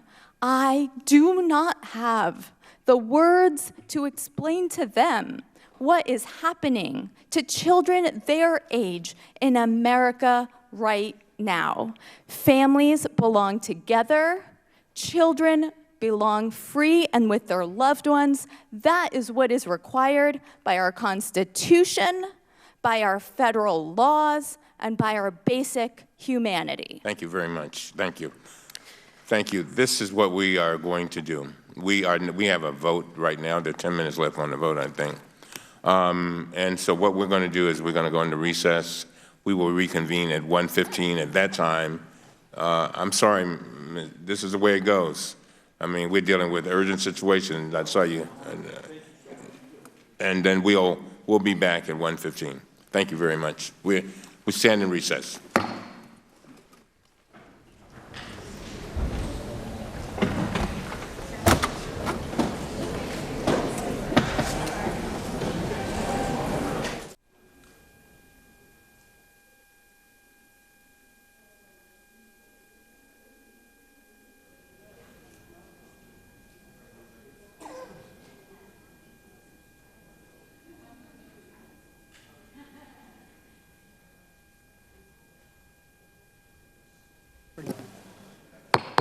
The committee will reconvene. Members in the front row who are doing such a great job, you are welcome to come sit up here just so we can have a more intimate and coherent group. I know a lot of members have headed back to their districts. Without objection, the chair is authorized to declare a recess at any time, and we are now delighted to welcome for her 5-minute testimony Jennifer Nagda, the Policy Director for the Young Center for Immigrant Children's Rights. Thank you, Mr. Chair, Ranking Member Jordan, and distinguished members of the committee. Thank you for inviting me to be here today. The Young Center for Immigrant Children's Rights advocates for the best interests of unaccompanied and separated children according to well-established and universally accepted principles of child protection. We are working to create an immigration system that ensures the safety and well-being of every child and that recognizes and treats children as children. Since 2004, our attorneys, social workers, and bilingual volunteers have been appointed by the Secretary of Health and Human Services, Office of Refugee Resettlement, as the independent child advocate or best interests guardian ad litem for thousands of child trafficking victims and other vulnerable, unaccompanied, and separated children in federal custody who find themselves in very adult immigration proceedings. Our statutory mandate is to make recommendations regarding the best interests of individual children to federal agencies, including the Department of Homeland Security, Justice, and Health and Human Services. Over the past 2 years, across 8 locations, we have worked on hundreds of cases where DHS officials unlawfully separated children from their parents. If I leave you all with one message today, it is this: children are still being separated from their parents at the border for reasons that have nothing to do with child safety and which would never pass muster under the child protection laws of all 50 states. Despite the end of zero tolerance 1 year ago this month, the Young Center has been appointed to more than 100 children taken from their parents during this last year, nearly 20% of the reported 700 children newly separated. The average age of these children is 7 years old, the equivalent of a second grader. These children spend months in government custody, often thousands of miles away from their families. Our staff, my colleagues, spend hundreds of hours just trying to find parents who might be in U.S. Marshals custody or ICE adult detention centers. We negotiate with ICE officers just to speak with the parents and convince them to let parents speak with their children, often for the first time in months. And then we work to unravel the reasons for their separations. I'm here today to address the reasons for these continuing separations and their lasting impact on children. In our experience, DHS has separated families based on mere arrests or suspicion of criminal activity by the parent. No state would permit separation for these reasons unless the crime was related to child abuse. In nearly every case, we have concluded that DHS's reasons for the separation had nothing to do with the child's safety and that the separation was contrary to the child's best interests. In one case, a father with a single DUI and a prior deportation was separated from his child. In another, the mother of a toddler was accused of being a gang member, which, even if true, does not by itself justify separation, But she was not a gang member. She was a victim of extraordinary gang violence who fled here specifically to seek protection for her child, only to have her child taken from her for over 8 months. And we have discovered that in many of these cases, DHS ultimately allows the same family to reunify months later, but only to deport the family. The split-second decision to separate a child from her parents can take weeks or even months to undo. In the meantime, the harm to children is indisputable. From the Supreme Court to state courts, our laws reflect the importance of parents and family to children's healthy growth and development. Scientific research bears this out, documenting the lasting harm to children's physical, emotional, and brain development when they are separated from loving caregivers. Our independent child advocates have witnessed this harm firsthand. In our written testimony, we tell the story of a 6-year-old boy who believed for months that his father had intentionally left him. In truth, his father was given no choice. He had gently handed his son over to prevent officers from forcibly taking his child from his arms. Their bond can't be repaired just by putting father and son together on a plane to home country. In our written testimony, we propose 8 concrete recommendations for Congress to stop these unnecessary and unlawful separations. I'll leave you with just 2. First, no child should ever be separated from a parent unless there is an immediate risk of harm. Congress should prohibit separations absent verifiable evidence that the child is in danger. And second, Congress should require each federal agency to consider the best interests of unaccompanied and separated children, their safety, their wishes, and their well-being in every decision from the moment of apprehension through the conclusion of the child's case. This committee can play a critical role in stopping ongoing separations and ensuring that immigrant children are treated and recognized as children. Thank you. Thank you very much for your testimony, Ms. Nagda. We come now to Thomas Homan, who is the former acting director of the U.S. Immigration and Customs Enforcement. You're recognized for 5 minutes. Sir, my statement is going to take about 6 minutes. I appreciate leeway since other panel members had up to 7 minutes. All right, go for it. Chairman Cummings, Ranking Member Jordan, and members of the committee, it is a privilege to appear before you today, and thank you for this invitation. I have spent 34 years enforcing immigration laws. I started my career in 1984 as a Border Patrol agent, then as a special agent, and climbed the ranks one step at a time to become the acting ICE director. I have conducted and oversaw criminal investigations in the alien... The gentleman will suspend for just a moment. We're not allowed to have graphic poster displays during testimony of witnesses. Okay, thank you. I have conducted and oversaw criminal investigations into alien smuggling, human trafficking, immigration fraud, narcotics trafficking, gun trafficking, and human trafficking, child predator crimes, and other customs-related offenses. As the Executive Associate Director of ICE, I oversaw all interior enforcement operations to include arrests, detention, and removal of those illegally in the United States in order removed by an immigration judge. Forgive me, Mr. Homan. The gentleman will suspend. Officer, the people who were doing that are allowed to stay if they agree not to do any more poster demonstrations. So just let them know that, and they can quietly be readmitted. Very good. Mr. Homan, your time will be compensated for. Thanks. I retired on January 27, 2017, was asked on that same day to postpone my retirement and serve as the acting director of ICE by the President of the United States. It was a great honor. I stayed and served for another year and a half to my second retirement on June 30th, 2018.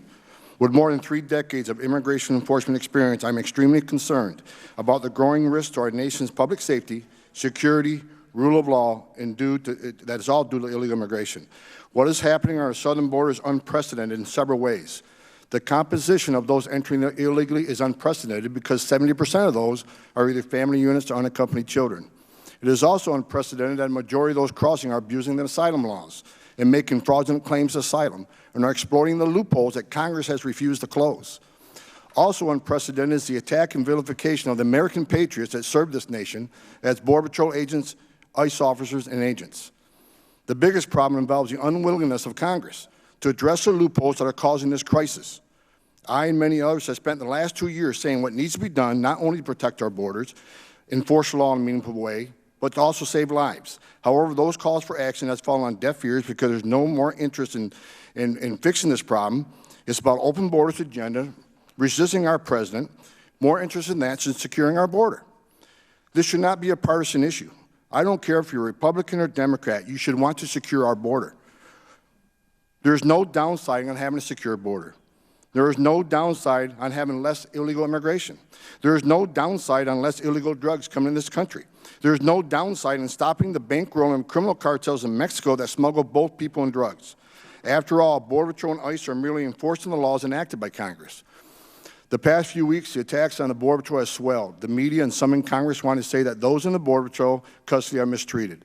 The holding facilities are overcrowded and there are not enough showers. The DHS Inspector General also said the facilities were overcrowded, which in turn affects the quality of care within the facility. However, this should be no surprise to anyone. Border Patrol leadership and acting DHS Secretary McAleenan have been warning Congress for months that this system is overwhelmed and that more funds are needed so these people can be moved quickly to a more appropriate facility designed for them. The same people that vilify the Border Patrol for detention conditions are the same people that refuse to answer their call for help until it's too late. I find it disheartening that no one here, I've heard today, wants to talk about the 4,000 lives that the Border Patrol saved last year. Over 4,000 people that were found by Border Patrol agents in dire straits that may have perished if it wasn't for the heroic efforts of these agents. No one talks about how these men and women bring toys from their home and their own children to these facilities so the migrant children will have something to play with. No one talks about the sicknesses of these migrants and how these agents take that sickness home to their own families because of that exposure. No one wants to talk about how these agents have to go through TB screening constantly because they've been exposed to that serious illness. No one wants to talk about how these men and women who care for these children that cross illegally into this country, I'm talking about unaccompanied alien children now, cross into this country in the hands of criminal organizations that were abandoned by their own families. No one wants to talk about that. No one wants to talk about how these Border Patrol agent mom and dads console these children, and it's disgraceful. Finally, I want to address the unprecedented attack and vilification of men and women of ICE and the Border Patrol. These men and women who chose a life of service to this nation deserve better, not only from the media, from those here in this committee and other members of Congress. These men and women who chose life of service deserve more. These men and women are working in extremely difficult environments and dealing with an extraordinary influx of vulnerable people. They are doing the best they can under the circumstances. As a 34-year veteran of law enforcement, it is shocking to see the constant attacks against those that leave the safety and security of their homes every day, put on a Kevlar vest and put a gun on their hip, and risk their own safety to defend this nation. Those that attack the professional integrity of those that serve and blatantly throw unsubstantiated allegations against these men and women with zero evidence of guilt are wrong and should be ashamed. Most of these allegations will be found to be untrue after extensive investigation, but it's too late when that happens because the damage has been done. The agency has been tarnished in the spirit of the men and women that serve are many times broken, their morale is at an all-time low. They have to wake up every day and see news reports and comments from representatives in Congress that they're Nazis, white supremacists, that they operate concentration camps, that they knowingly abuse women and children. Those that make those outrageous statements believe that once you decide to carry an ICE badge or a Border Patrol badge, that you lose all sense of humanity. They think that no longer these people have a heart or they care about other people. ICE agents and Border Patrol agents are mom and dads too. They have children. What they see every day in this unprecedented surge of children and families affects them deeply and emotionally. It is something they're going to deal with every day and will stay with them the rest of their lives. Over half of Border Patrol agents are of Latin descent, and to say that they abuse those from Central America with no evidence of abuse is just plain wrong and insulting to those that have to endure this crisis each and every day. I ask this.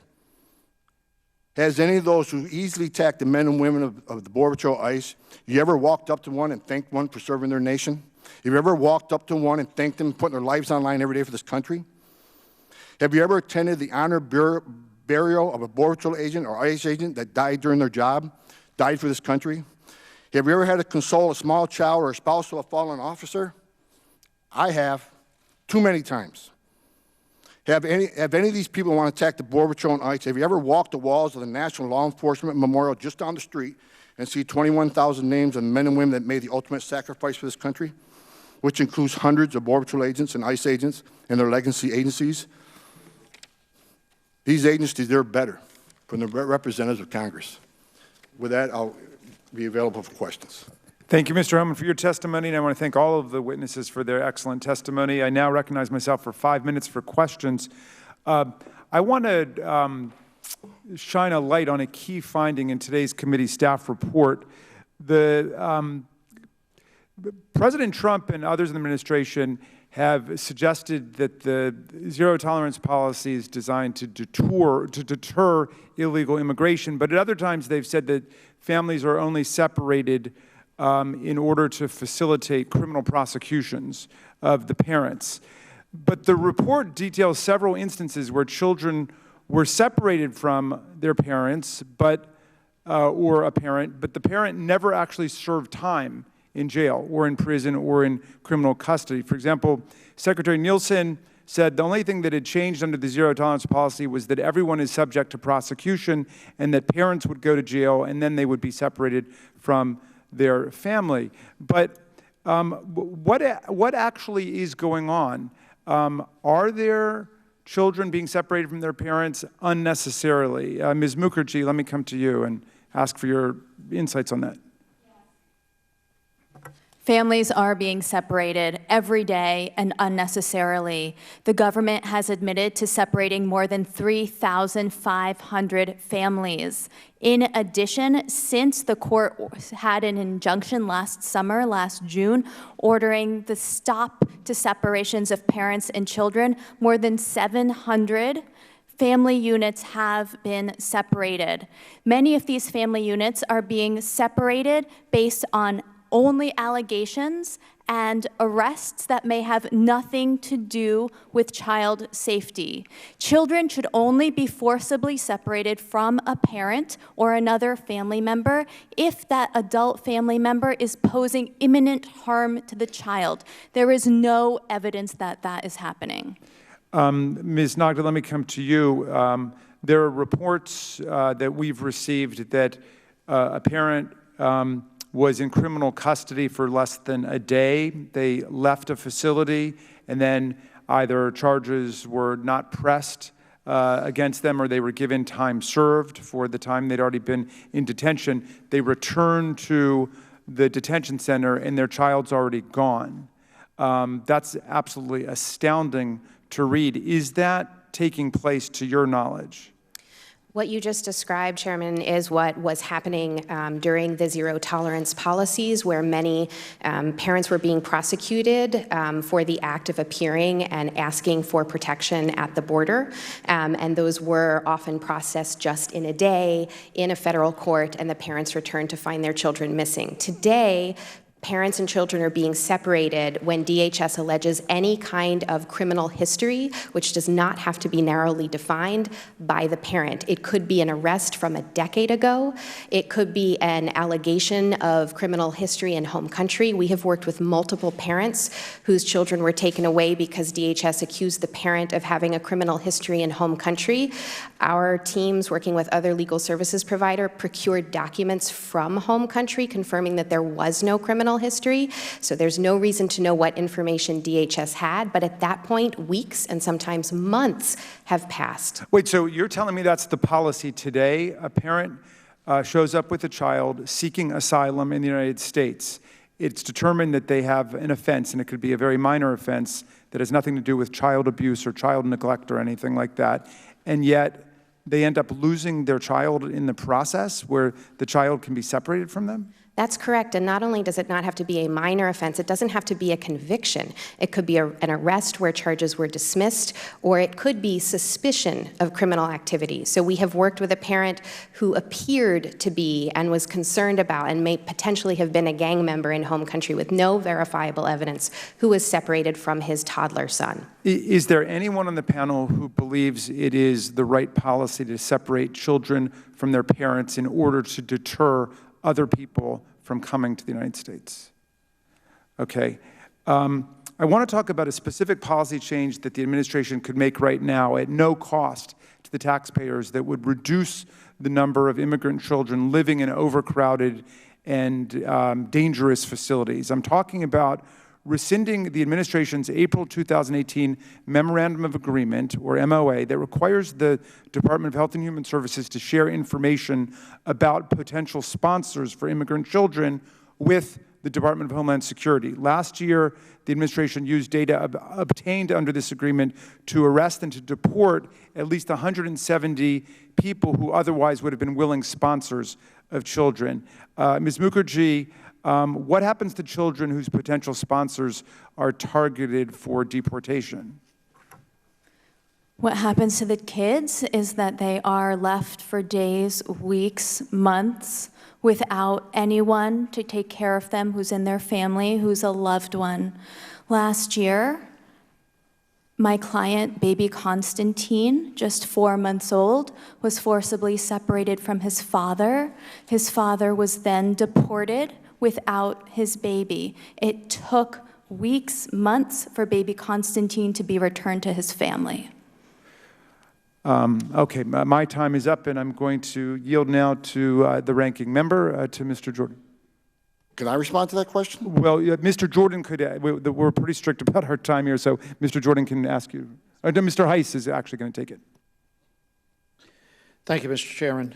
Yeah, there's so many things going on today. My mind is going in multiple directions. I think immediately how we were corrected, somewhat reprimanded, but I'll use the word corrected for even using the word manufactured crisis over and over and over that the Democrats have said. But we don't have to go very far to see that that correction is not justified. On February 23rd in Laredo, Texas, Speaker Pelosi said there is no national emergency at the border. There is no emergency at the border. She was either misinformed or she was misinforming. Shortly thereafter, Congresswoman Ocasio-Cortez called it a fake national emergency. Again, the word manufactured was not used. It was an outright statement that this is a fake national emergency. She also referred to it as the president was faking a crisis at the border. I don't believe the correction today is in order. There has been an absolute about-face and shifting of position from the Democrats. It's already been mentioned back in February, the president called for a national emergency at the border. And now we're hearing that there is a national emergency from both sides because, indeed, there is. In May, the administration requested $4.5 billion in emergency funding. 8 weeks later, we finally get something done on June 27th, but there again, many in this room did not vote for it, and yet they're talking today and as though they have some moral high ground. The bottom line is there is a root cause. There is an emergency, and there is also a root cause to the emergency. And to this time, we're still not addressing the problem. And at some point, this body has got to face reality and deal with the issues. I've got a couple of real quick questions. Ms. Costello, first for you. Is the Border Patrol responsible for long-term detention? No, sir, they're not. That's correct. They keep short-term, and then they, after that, when they're able, they send them to ICE or DHS, correct? HHS. I mean HHS, thank you. Yes. So the Border Patrol cannot transfer these detainees if both ICE and HHS are overwhelmed themselves. Yes, as of now, that's our understanding. We're going to be doing further work to try to get to the root causes of some of the issues we identified in the management alerts. Mr. Homan, is that basically your experience of what the problem is? Well, the statement made about HHS a few minutes ago is wrong, and that's a very important thing I need to address. As far as the policy with HHS, sir, it needs to be stricter. When I was the ICE director, I tried to create an MOA with HHS. If you're a parent and you hire a criminal organization, have your kids smuggled in the trunk of a car or back to tractor trailer, you should come to ICE to get vetted. If you're illegally in the United States, we'll put you in proceedings with the child. We won't take you into custody, but you'll stand shoulder to shoulder with that child and claim your fear as a family. I call that parenting, first of all. And second of all, you got to hold them accountable. In the FY19 appropriations bill, when we finally reopened government, what did the Democratic side of that caucus do? They added language that ICE could not take action against anybody in a UAC household. When I said at the time, if you do that, the number of UACs will swell. You will see a surge like never before because now these people can operate with No impunity, no consequence, no deterrence. And what happens, sir? The record number of USCs coming across this country. If we're really here to talk about protecting children, then that memorandum of understanding needs to be more strict. Thank you for that. You know, this whole hearing seems to me to be rife with hypocrisy and falsehood. It strikes me that criticizing Border Patrol and ICE and so forth for overcrowded detention centers. I mean, we don't condemn teachers for having overcrowded classes. We don't blame teachers for illnesses floating around in overcrowded classrooms. And yet it's fair game for us to do it right here. And the problem lies with us right here in Congress for not addressing the problems and instead referring to political theater. And I urge all of us to come to the point of addressing the issue straight up. Mr. Homan, why does ICE not have enough detention beds? And my time is up. Thank you, Mr. Chairman. ICE has never had enough detention beds. And I know there's a big controversy when money was moved around the department last year to get more detention beds. Okay. They said, what a travesty. What people need to know, 8 out of the last 9 years, that same thing happened. It happened under the Obama administration. ICE has never been funded enough beds. Thank you. The gentleman's time has expired. Mr. Cooper, you're recognized for 5 minutes. I thank the chair, and I would like to suggest that the last 2 days in this committee have been historic ones. Yesterday, we had the first hearing, I think, in this entire committee's history on the well-being of U.S. children. And today, thankfully, we're having a hearing on the well-being of children at the border. These are important issues because I think most Americans think that we can have secure borders and humane borders. I want to particularly congratulate today's hearing because both panels have been extraordinary. The member panel was something unlike anything I have ever seen before in my tenure in Congress. And it was great that members were able to hear both sides of the question, both groups of voices. I particularly want to praise my colleagues who went to the border just last weekend to see firsthand what these problems are. But this second panel is no less remarkable. I was particularly struck by the testimony of Ms. Mukherjee. It is heartbreaking. And Nashville families have been calling me, opening their hearts and offering to open up their homes to these poor families, particularly to these poor separated children, because I think everybody in America wants these kids reunited with their families. They cannot understand a country that is so cold and heartless to have policies like this. So I think just for the general public, we need to understand the importance of two things. The Flores decision, some court decision somewhere. I saw in Ms. Nagda's testimony that I think it's first in your policy recommendations that we keep the Flores protections in place. Can the panelists describe briefly the importance of that decision in terms of protecting these poor, innocent children? I'll address it first. The Flores settlement agreement needs to be done away with. Because in FY14, FY15, under the Obama administration, when the families first started coming across, we built our first family detention center, which no one wants to talk about. And we held these families for 40, 45 days until they got to see a judge. 90% of them lost their case. We put them on an airplane and sent them home as required by law. And guess what? The border numbers declined significantly. It wasn't until Judge Dolly G in the Ninth Circuit said you can only hold them for 20 days that we saw a surge. Because now they know they can't be held long enough to see a judge. If they're really escaping fear and persecution, there's no reason they can't stay in a family detention center, not a jail, time enough to see a judge. Other witnesses as well? Thank you for that question. I will just point out that the Flores Settlement Agreement, which provides baseline standards for care, things like food and water and beds, has existed for over 20 years. It is not a new piece of law. Similarly, the anti-trafficking law is over 10 years old. These are the only two ways in which U.S. law treats immigrant children any differently than adults. And with all of the evidence that we have about how fundamentally different child childhood is from adulthood, the idea of losing these two pieces of protection for children is really quite extraordinary. What we should be focused on is enhancing protections for children so that we can actually learn their stories and ensure that they have a fair day in court. That ought to be something we can all agree on, the idea that children should have a fair opportunity to tell their stories. And the Department of Homeland Security's own advisory committee, which I sat on back in 2015 and 2016, all members were appointed by the Department of Homeland Security, concluded that children should never be held in detention, including family detention, solely for the purposes of immigration enforcement, ever. There's only one way you can guarantee these people. Sir, I'm sorry. This is about transparency to American people, is it not? Well, the time belongs to Mr. Cooper, and I thought he was going down the aisle. Yes. Was he? I thought he was going. Other witnesses? Yeah. I want to echo everything my colleague, Ms. Nagda, said about the critical importance of the Flores Agreement. Without the Flores Agreement, my colleagues and I would never have been allowed into Clint to interview the children there and expose what is happening in our country, in our name, and with our taxpayer dollars.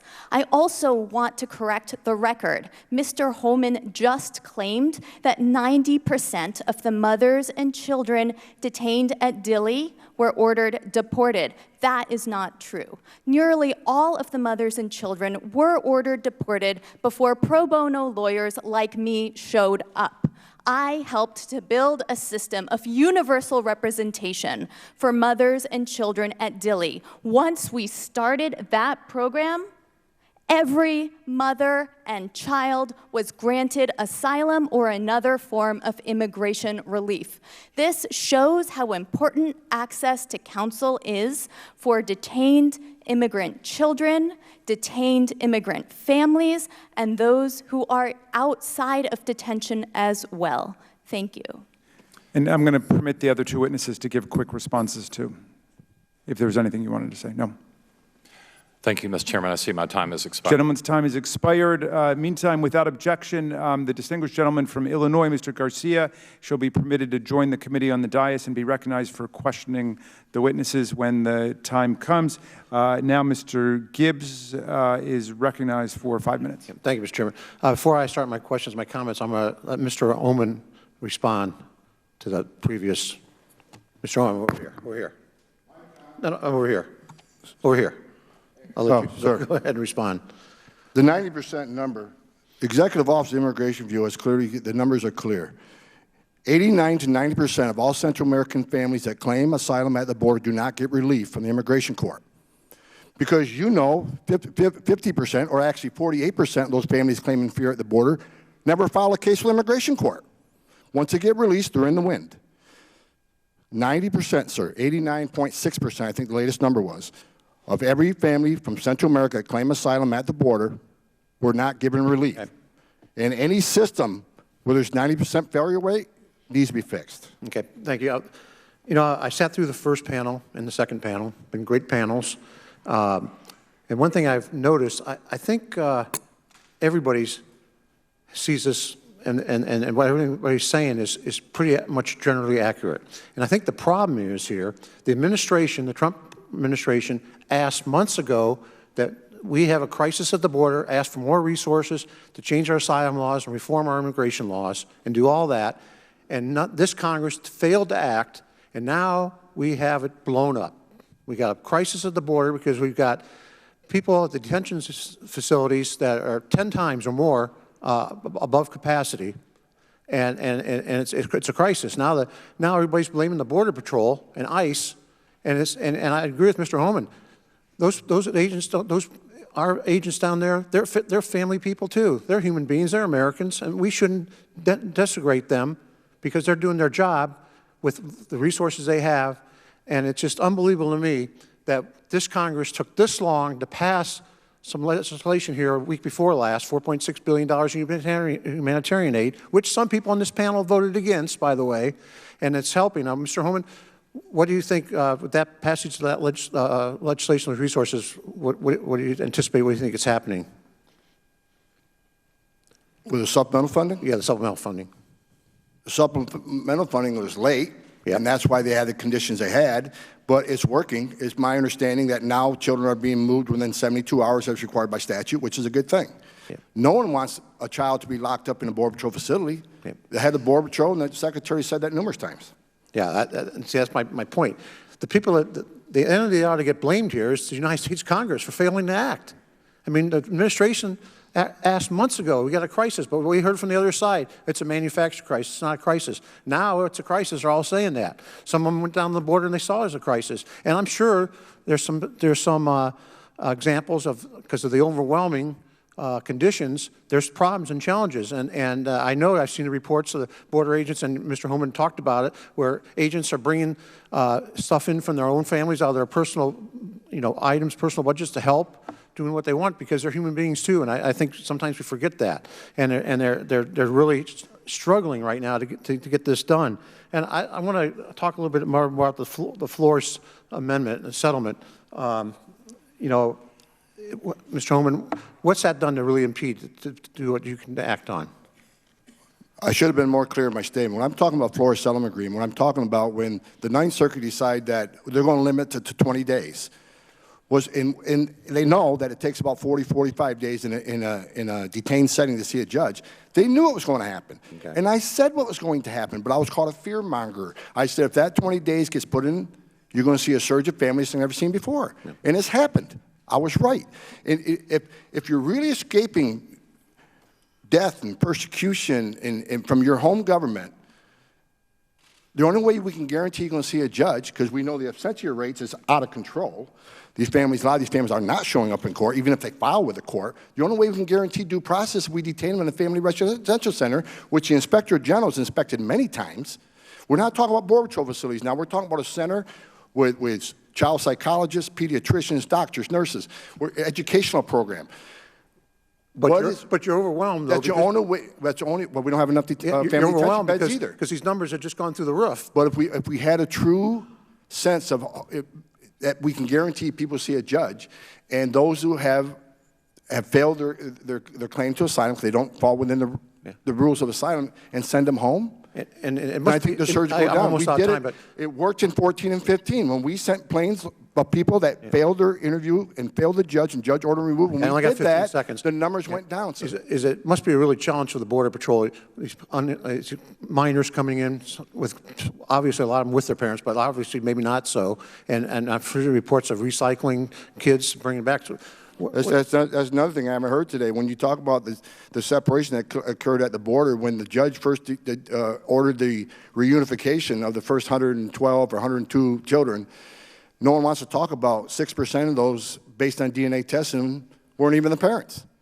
So if you extrapolate that between the 2,700 people, how many children were reunited with someone that wasn't even their parent? That's something that's going to shock us someday. Mr. Connolly. I thank the chair. I got to say, Mr. Chairman, you've had 2 tough hearings in a row.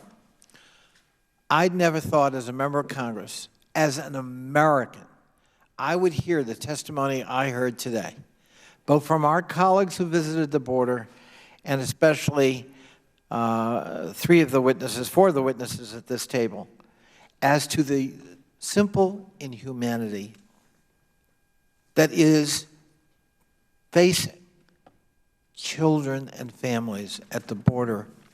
I don't really care what their motivation was, whether it was asylum or economic betterment. They're not to be treated as subhumans. This is not an American way of dealing with the stranger who comes and seeks succor. You can talk all you want about whether the poor border control is overwhelmed. That makes no excuse for how we are treating children. If there's one basic value that ought to unite us as Democrats and Republicans, as Americans, it is how we treat children. Their children, our children, it doesn't matter. That's a fundamental value. And I've sat here and listened to horror stories. I thought it was fiction. I thought it was a novel reading from Charles Dickens and the conditions that prevailed in 19th century London. Children without soap, children in filth, conditions that none of us would ever countenance with our own children. Well, any child in our care is our children. And the equivocation, the enabling, the rationalization is inexcusable. Is there no limit to what you will justify in this administration when it comes to the mistreatment of our fellow human beings? And do you have no shame about the fact, as our colleagues said this morning, it's all done in the shadow of the American flag? As an American, I have a right to protest because it's being done in my name and I don't agree. Ms. Costello, you're the IG for DHS, is that correct? Acting? Yes, sir. Now, if I heard you correct this morning, you talked about dangerous conditions that constituted an imminent threat to health and safety. Yes, sir. Is that because they're just overwhelmed and there's no solution? Well, you know, our reporting in the management alerts you're referring to really does describe the conditions we saw when our inspectors were down there. What we haven't been able to do yet is assess the true causes of why we're seeing that. So we can talk about the fact that the overcrowding is dangerous, the prolonged detention is, you know, continuing, but we don't really know what's causing it. We simply know that the conditions are creating imminent risk. Imminent risk. Yeah. Now, did you go down there and visit it yourself? I did not. My chief inspector and her team did. And did they find that U.S. officials in charge were just doing the very best they could? They're just overwhelmed. They actually did find that CBP Border Patrol agents, you know, were doing their level best to provide care. They found them to be professional. They found them to be respectful. Well, let me interrupt you there just a second. We heard testimony from my colleagues this morning who did go down there. Right. That's not exactly what they observed. I mean, an agent walking in with a toddler saying to children, which one of you was going to get this one, take care of this one? That's hardly humane care. Now, maybe it's misconstrued, maybe it was out of context, maybe it's an isolated incident, but when we add up the data, you know, putting 900 people in a facility made for 125 is asking for trouble. I mean, there's, you know, in prisons we have court orders that say you can't do that. But we're doing it with children on the border. Did you want to comment? You seem frustrated. I'm extremely frustrated. Mr. Homan, I'm not calling on you, sir. Of course not. This is Of my course not. time. This isn't about You're transparency. not at the border. This is ridiculous. You're not at the border right now. You're in a hearing room.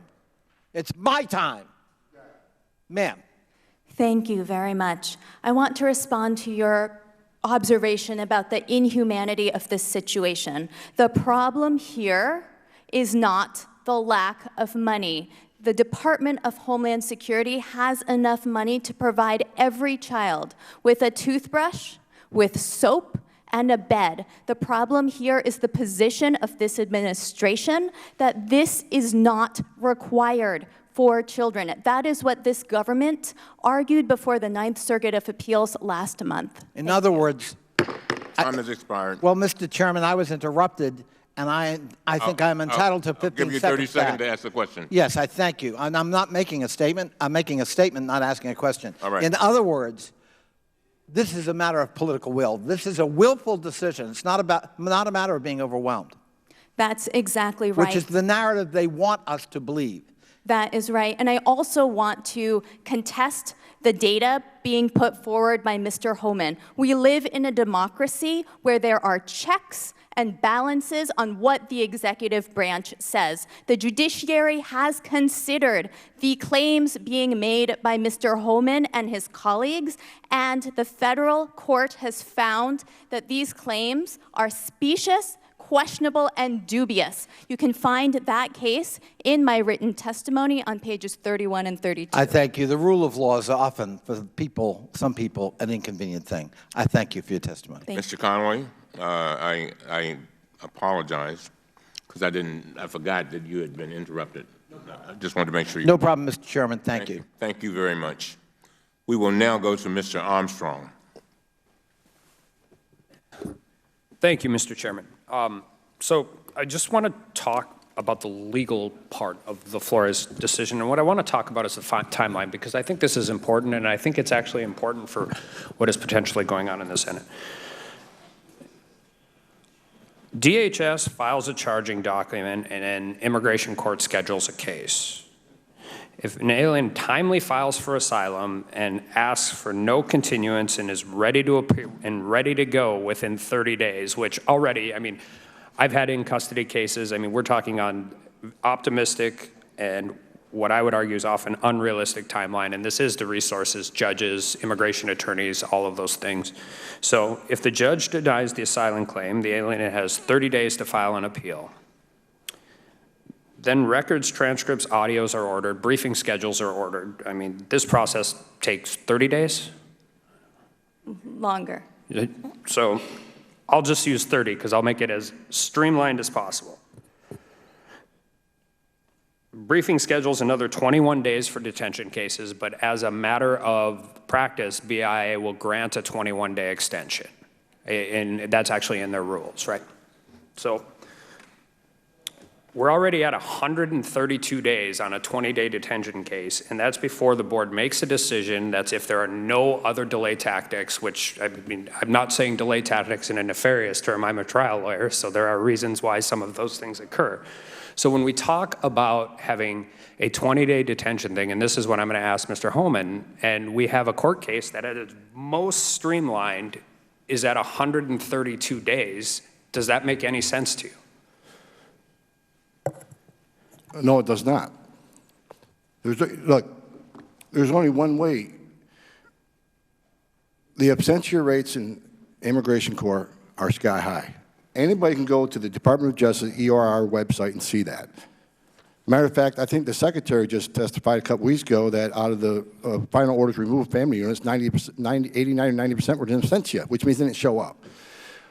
But the numbers speak for themselves. When I left ICE, there was nearly 600,000 fugitives that had final orders issued by judges and did not leave, and many of them were in absentia. The secret's out. You bring a child into this country, you won't be detained, you'll be released, and many won't show up in court. And if they get a final order removal, they won't leave. The numbers are the numbers. So, no, the system does not make sense at all. Well, and we work toward, I mean, and that just what I'm saying is when you have a process that can far outweigh what we're required to do on a release process, and I'm not sure these numbers are 100% right, so I'm going to ask is, I mean, we went from last decade to about 1 in 10 of illegal crossings having a child with to now we're closer to 50%. I mean, these are what I'm hearing. So is that about accurate? Mr. Armstrong, thank you. I'd love to clarify the misrepresentations in what Mr. Homan is saying. The data from the United States government is very clear that when families are represented by counsel, they show up for their hearings 99% of the time. When families participate in the ICE Case Family Management Program, which was canceled by this administration, they show up for their hearings 99% of the time. Okay. And the administration has admitted to the U.S. Supreme Court that the notices to appear that are given to immigrant children and families over the last several years, nearly 100%. On day 21. Those notices do not include on day location, 21. and place where families need to appear. On day 21, what happens? What? On day 21, what happens? What happens? Mr. Homan, on day 21, what happens? If they're in ICE custody, they'll see a judge. Hopefully, in FY 14 and 15, when we did this, they saw a judge in about 40 days. Okay. That's why, with this crisis going on right now, immigration judges need to surge on these groups coming across right now, the most vulnerable, and have hearings quickly. The 800,000 backlog, let it sit there. But it's not just judges, what's going on right? right now. You need judges, you need other personnel where they're two different budgets. I mean, a judge can't, I've been in a lot of courtrooms all over the country. A judge doesn't run the entire courtroom. You need other staff, you need lawyers, you need support personnel, you need all of those people, correct? Correct. And without that, what is the actual physical process that is going on? I mean, why is the question is, it's overwhelming, and it's overwhelming to everybody. And I think we say that, but you have been down there, you have watched it. How would you describe it? What I'm saying is if you detain these families long enough in a family residential center to see a judge, you have a significant impact on what's going on. And despite the political grandstanding I saw earlier, this isn't about enforcing the law. If anybody in this panel don't like what's going on, then change the law. You're the legislature. We're the executive branch. And the reason when someone makes an allegation about children being mistreated, they're in an overcrowded facility because Congress's failure to supply the supplemental funding months ago. Don't blame the men and women wearing the uniform doing the best they can. It's outrageous. This is political theater at its best. Mr. Christian Morphy. Thank you, Mr. Chairman. Ms. Costello, I have a question for you just with regard to the appropriation of the additional funding to DHS. Congressman Chuy Garcia and I wrote a letter to the DHS Secretary saying that we wanted a transparent timeline for how this money should be spent and what are the metrics for success in determining whether the money is spent in accordance with the humanitarian purposes for which it was appropriated. So the first question I would ask you is, in your opinion, or based on what you know about the agency, what should we be looking for and when? How quickly are the border conditions going to need to change and will change based on the appropriations process? Well, I wish I could answer you, but we don't have any reporting on that right now. But what I can tell you is that we're going to open work. In fact, we've opened work, a review of how that money is going to be spent, whether the department is in a position to adequately deploy those resources, how to adequately plan to use them, and then evaluating the effectiveness of what they're going to do with a portion of those resources. Okay, but how long is it going to take to get that report? It'll take a while. I'm not going to lie. But the point is, we are going to evaluate what's going to be done with those funds. I'm sorry, that's an unsatisfactory response. A while is not a definite timeline, and we have children who are suffering at the border. So I need a little more specificity right now. Well, sir, we just opened the work and just started, and the money has to be out there and being used for us to be able to make any evaluations. Okay, Ms. Mukherjee, what can they do right now?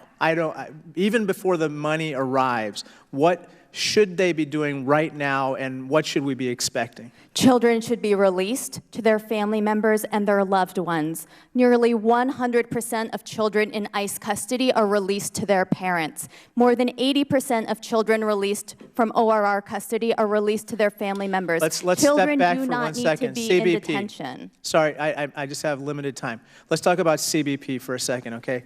Because they need to release their children to HHS within 72 hours, okay?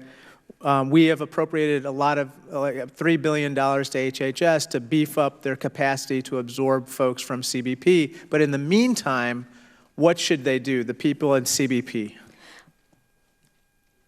Children should be released from CBP now. During the week of June 17th, there were 2,600 kids in CBP custody. Within 2 weeks, there were 300 children left. This isn't about money. This isn't about bed space. This is about cruelty and callous disregard for children's well-being. Media attention and the public outcry is what got thousands of children released from CBP custody.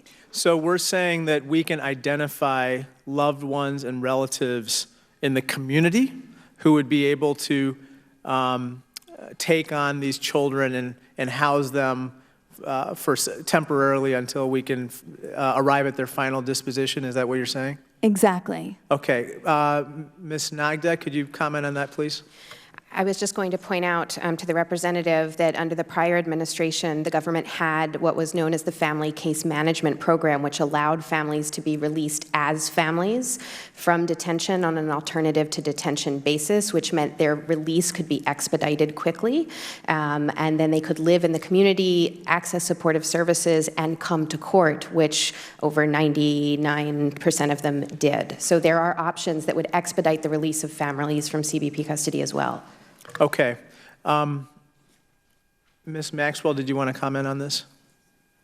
No. Okay, Ms. Maxwell, with regard to this is HHS now. You folks are going to get the vast majority of the funding that's been appropriated within the last 2 weeks, about $3 billion coming to HHS for the purposes of more long-term shelter for these children. Can you tell me what are going to be the milestones for success and how quickly we can kind of beef up your capacity to deal with these children? Well, like Ms. Costello, I'm the IG for HHS, and we are going to be providing oversight of how they spend that money.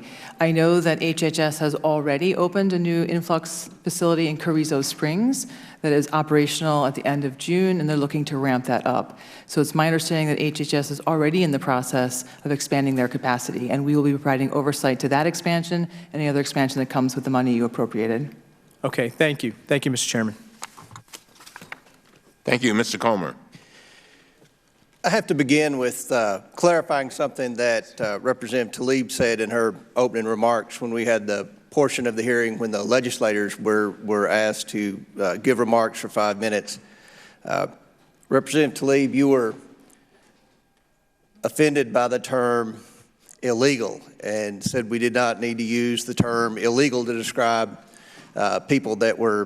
certain people that were here in America, that no one was an illegal. But if anyone is in the United States of America unlawfully, then they are, in fact, an illegal. And I just want to clarify that, because when I go home to Kentucky, that's something that offends the overwhelming majority of people that watch what goes on in Congress, specifically in this committee. And let me be clear, this is not a manufactured crisis. This is a problem that is getting worse every day. Yet this Congress continues to do nothing about the real problem at the border. What I have not heard today in this hearing is a real solution to the problem. Just letting people go freely when they cross the border illegally constitutes open border. We cannot have that in America. And let me quote Jay Johnson in an op-ed, and he was President Obama's Secretary of Homeland Security. He said that we cannot embrace a policy, and I quote, not deport those who enter or remain in this country illegally unless they commit a crime. This is tantamount to a public declaration, repeated and amplified by smugglers in Central America, that our borders are effectively open to all. This will increase the recent levels of monthly apprehensions at our southern border, about or more than 100,000 by multiples, end quote. He's right. President Obama's Secretary of Homeland Security is right about the real problem we have at the border. We have to get serious about this problem at the border. Mr. Homan, you're clearly an expert. What can Congress do to fix this problem? They can close loopholes in asylum to make it meaningful. They can change the TVPRA where children in Mexico are, the children of Central America are treated the same way as children in Mexico. Once it's ascertained they're not a victim of trafficking, they can be removed. And they need to change the Florida Settlement Agreement. And I'm sitting here, and let me explain to you why I'm sitting here so frustrated. Because I'm the only one in this room who's wore a green uniform and been on that line. I'm the only one in this room who's found dead aliens on a trail that were abandoned by smugglers who just left them there because they weren't worth any money anymore.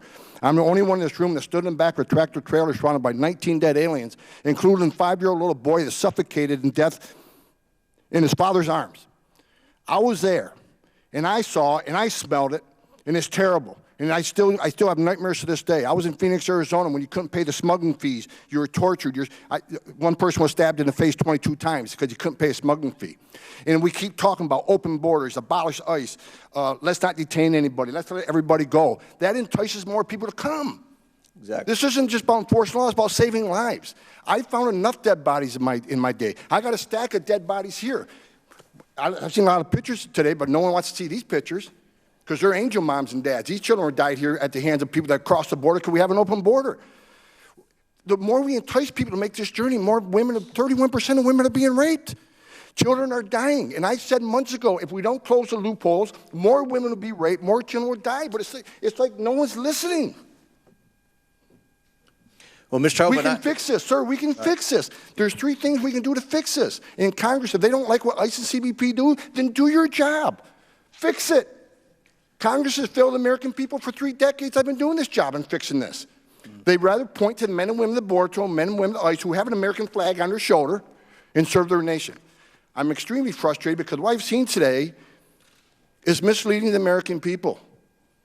People are dying, not in ICE custody. If you compare people that died in ICE custody to every state, federal system, we got the lowest rate. We got a hell of a lot lower rate than the city of New York. But no one wants to talk about this. We need to save lives. We need to secure our borders. Nothing wrong with this. There's nothing wrong with a secure border. Well, I can assure you, Mr. Homan, this side of the aisle is serious about securing the border. The President's serious about securing the border, and I hope that my colleagues on the other side of the aisle will get serious about securing the border so we can have a real solution to the problem that we have at the southern border. Mr. Chairman, I yield back. Thank you very much, Ms. Hill, our Vice Chair. Thank you, Mr. Chairman. Mr. Homan, I want to clarify a couple of things because you mentioned earlier that no one's been to the law enforcement memorial. I'm from a law enforcement family, 100% from a law enforcement family, and I represent Border Patrol agents and I represent agents that work for ICE. And I don't believe that it is the agents that are solely responsible for any of this that's happening. I don't think that that's the case. And as far as the law enforcement memorial goes, I was there just a few weeks ago because I have family that's on that. So I want you to know that the questions that I'm asking have nothing to do with blaming the agents who are working on the front lines. But I do think that it's important that we talk about the policy, and the policy that is still problematic, because I believe that while we do have this crisis of people who are coming here, I believe honestly that they're coming out of desperation. They're hugely being taken advantage of by criminals, by traffickers, by people who are willing to leave them to die anywhere. That is all true. We're not arguing there. But there are policies in place here within the United States of America that go against our values. And one of those is family separation. So I want to talk to you about your beliefs on family separation. And you've been on the record defending President Trump's policy of separating families at the border many times. Can you clarify how you feel about that today? No, I cannot. As you recognize in your report here, it's under litigation. I'm a part of that litigation. And I've been instructed by the attorneys that I'm not allowed to speak about that other than in a courtroom setting, which this is not. Okay, so that's fine. So you have said, though, that you believe that families should be held indefinitely until they have a court hearing. Well, court hearing and definitely 2 different things. I think they should be held long enough to see a judge in a family residential center. Family residential center. It worked in FY14, FY15. Okay, but you cannot comment at all about family separation right now. Well, I was the director of ICE. If anybody was separate, they're separate on the border by another agency. Okay, well, you have been on the record many times defending that policy. But I also want to point out that on June 14th, President Trump told Fox and Friends that you, Tom Homan, will be returning to the Trump administration as the border czar. Is that true? I have not accepted any position with the administration. Well, yes, as of 4 days ago, you said that you haven't accepted a position yet, but you also said that if I can help this president, I certainly will. If I can help my country, like I've done for the last 34 years, I come back from retirement once, I'm not going to say never say never. You didn't say help my country, you said help this president. Well, helping this president is helping my country. He's the president of the United States. Okay, is it true that you are a Fox News contributor and have been since your retirement? Yes. Okay. And is it also true that on your LinkedIn profile, one of your key achievements was that you removed 369,000 aliens from the United States? Probably. Okay. So I want us to return back to the family separation issue. And even though a federal court ordered separations to stop last June, the Trump administration has separated at least 700 additional children over the last year. And I believe I heard one of our witnesses say that that number is even higher. This administration claims that it is only separating children under narrow exceptions to the court's order when there's a specific concern for child safety or certain criminal history issues. Ms. Nagda, based on your experience, are all of those additional separations necessary to protect children? No, it has been our experience that in the vast, overwhelming majority of family separation cases, those separations were unjustified and unnecessary either to protect the safety of the child or anyone else. Has your organization worked with children separated since last June? We have worked with more than 120 children who were separated after the policy ended. And Ms. Mukherjee, you've shared a number of stories about how you've spoken with children who have been separated from their parents since the end of the zero-tolerance policy. Is there anything you'd like to add or to quantify those ongoing separations? The ongoing separations of children from their parents and family members continue every day. And I have here emails from Mr. Homan, including his name, with him having authorized family separations, including of a child and mother who I represented, who were granted asylum, who are bona fide refugees in the United States. So I have a couple of other examples that we've seen in public court filings. For example, in one case, an arrest warrant from 10 years ago, which itself was based on mistaken identity, used as the basis to separate a child. Another parent was separated from his 3 daughters due to his HIV status. And to me, this appears that the administration is trying to circumvent the court's order and separate children from their parents all over again. Are all of these separations required by law in any way, shape, or form? No, all of these separations are contrary to our Constitution, our federal laws, our regulations, the TED standards that govern how CBP is supposed to treat children and families. So these continued separations, as far as I'm concerned, are a complete outrage and are contrary to the June 2018 court order ending zero tolerance. The Trump administration must stop these unnecessary separations, and I'm seriously concerned that the potential new border czar believes that these are good policy. I yield back. Thank you very much. Mr. Jordan. Mr. Homan, the actions you took when you were Director of ICE were entirely consistent with the law of the land, weren't they? Yes, when someone's prosecuted for a crime, the child can't go to jail with the parent. Yep. That happens to American families every day. Yeah, and if we, as you said, I think earlier, if we don't like the law, last time I checked, it's the folks sitting up here got to change it. Yeah. And you've offered, I think, no more than 4 times 3 changes to the law that would help the situation. Is that right? Yes, sir. Maybe make it a 5th time. Can you say it a 5th time for this group? Just, because, again, we're the ones that have to change the law. So give us that recommendation a 5th time, the 3 things that we got to do. If we would close the loopholes in the TVPRA, where children in Central America are treated the same as children in Mexico, if we would change the Flores settlement agreement so we can actually detain families in family setting long enough to see a judge and plead their case, if we can change the rules of asylum so it makes more sense so 90% of the people don't pass the first interview and a lot fewer pass in front of a judge, those 3 things would make a big difference on the border and decrease the illegal entry. Because those 3 things go to the heart of the matter. They go to the incentive. Is that right? They go to incentive along with the other things, such as talking about abolishing ICE, having no detention, free education, yeah, free medical care, citizenship for those who are here illegally. When you keep offering incentives for people to come, sanctuary cities, come to this country, you'll be protected from ICE. As long as you keep having this language, more people who are vulnerable people are going to keep trying to come. Those kind of statements made by Democrats in the United States Congress or in positions of influence in this country, they have an impact, don't they? They have a significant impact. When a member of Congress says abolish ICE, when another member of Congress says abolish DHS, when the Speaker of the House says walls are immoral, when the person who gave the State of the Union response to the President's State of the Union says she's okay with non-citizens voting, that all has an impact, doesn't it? Just like the laws that you're sworn to uphold and impact and do when you're the Director of ICE. It has a significant impact, and if this would have been fixed years ago, we probably wouldn't have seen zero tolerance. We wouldn't see the conditions on the border today. But because the laws haven't been changed, because of the statements that have been made, there was a crisis. There is a crisis on the border. And that just didn't happen yesterday. No. Right? You think about this. There was a crisis. The administration asked for help. Democrats say it's contrived, it's manufactured, it's fake, it's not real. Then when the crisis, the real crisis, gets actually worse, the Democrats blame the administration for the very crisis they helped create by the things they said and the fact it won't change the law. But somehow, it's your problem. Somehow, it's the president's problem.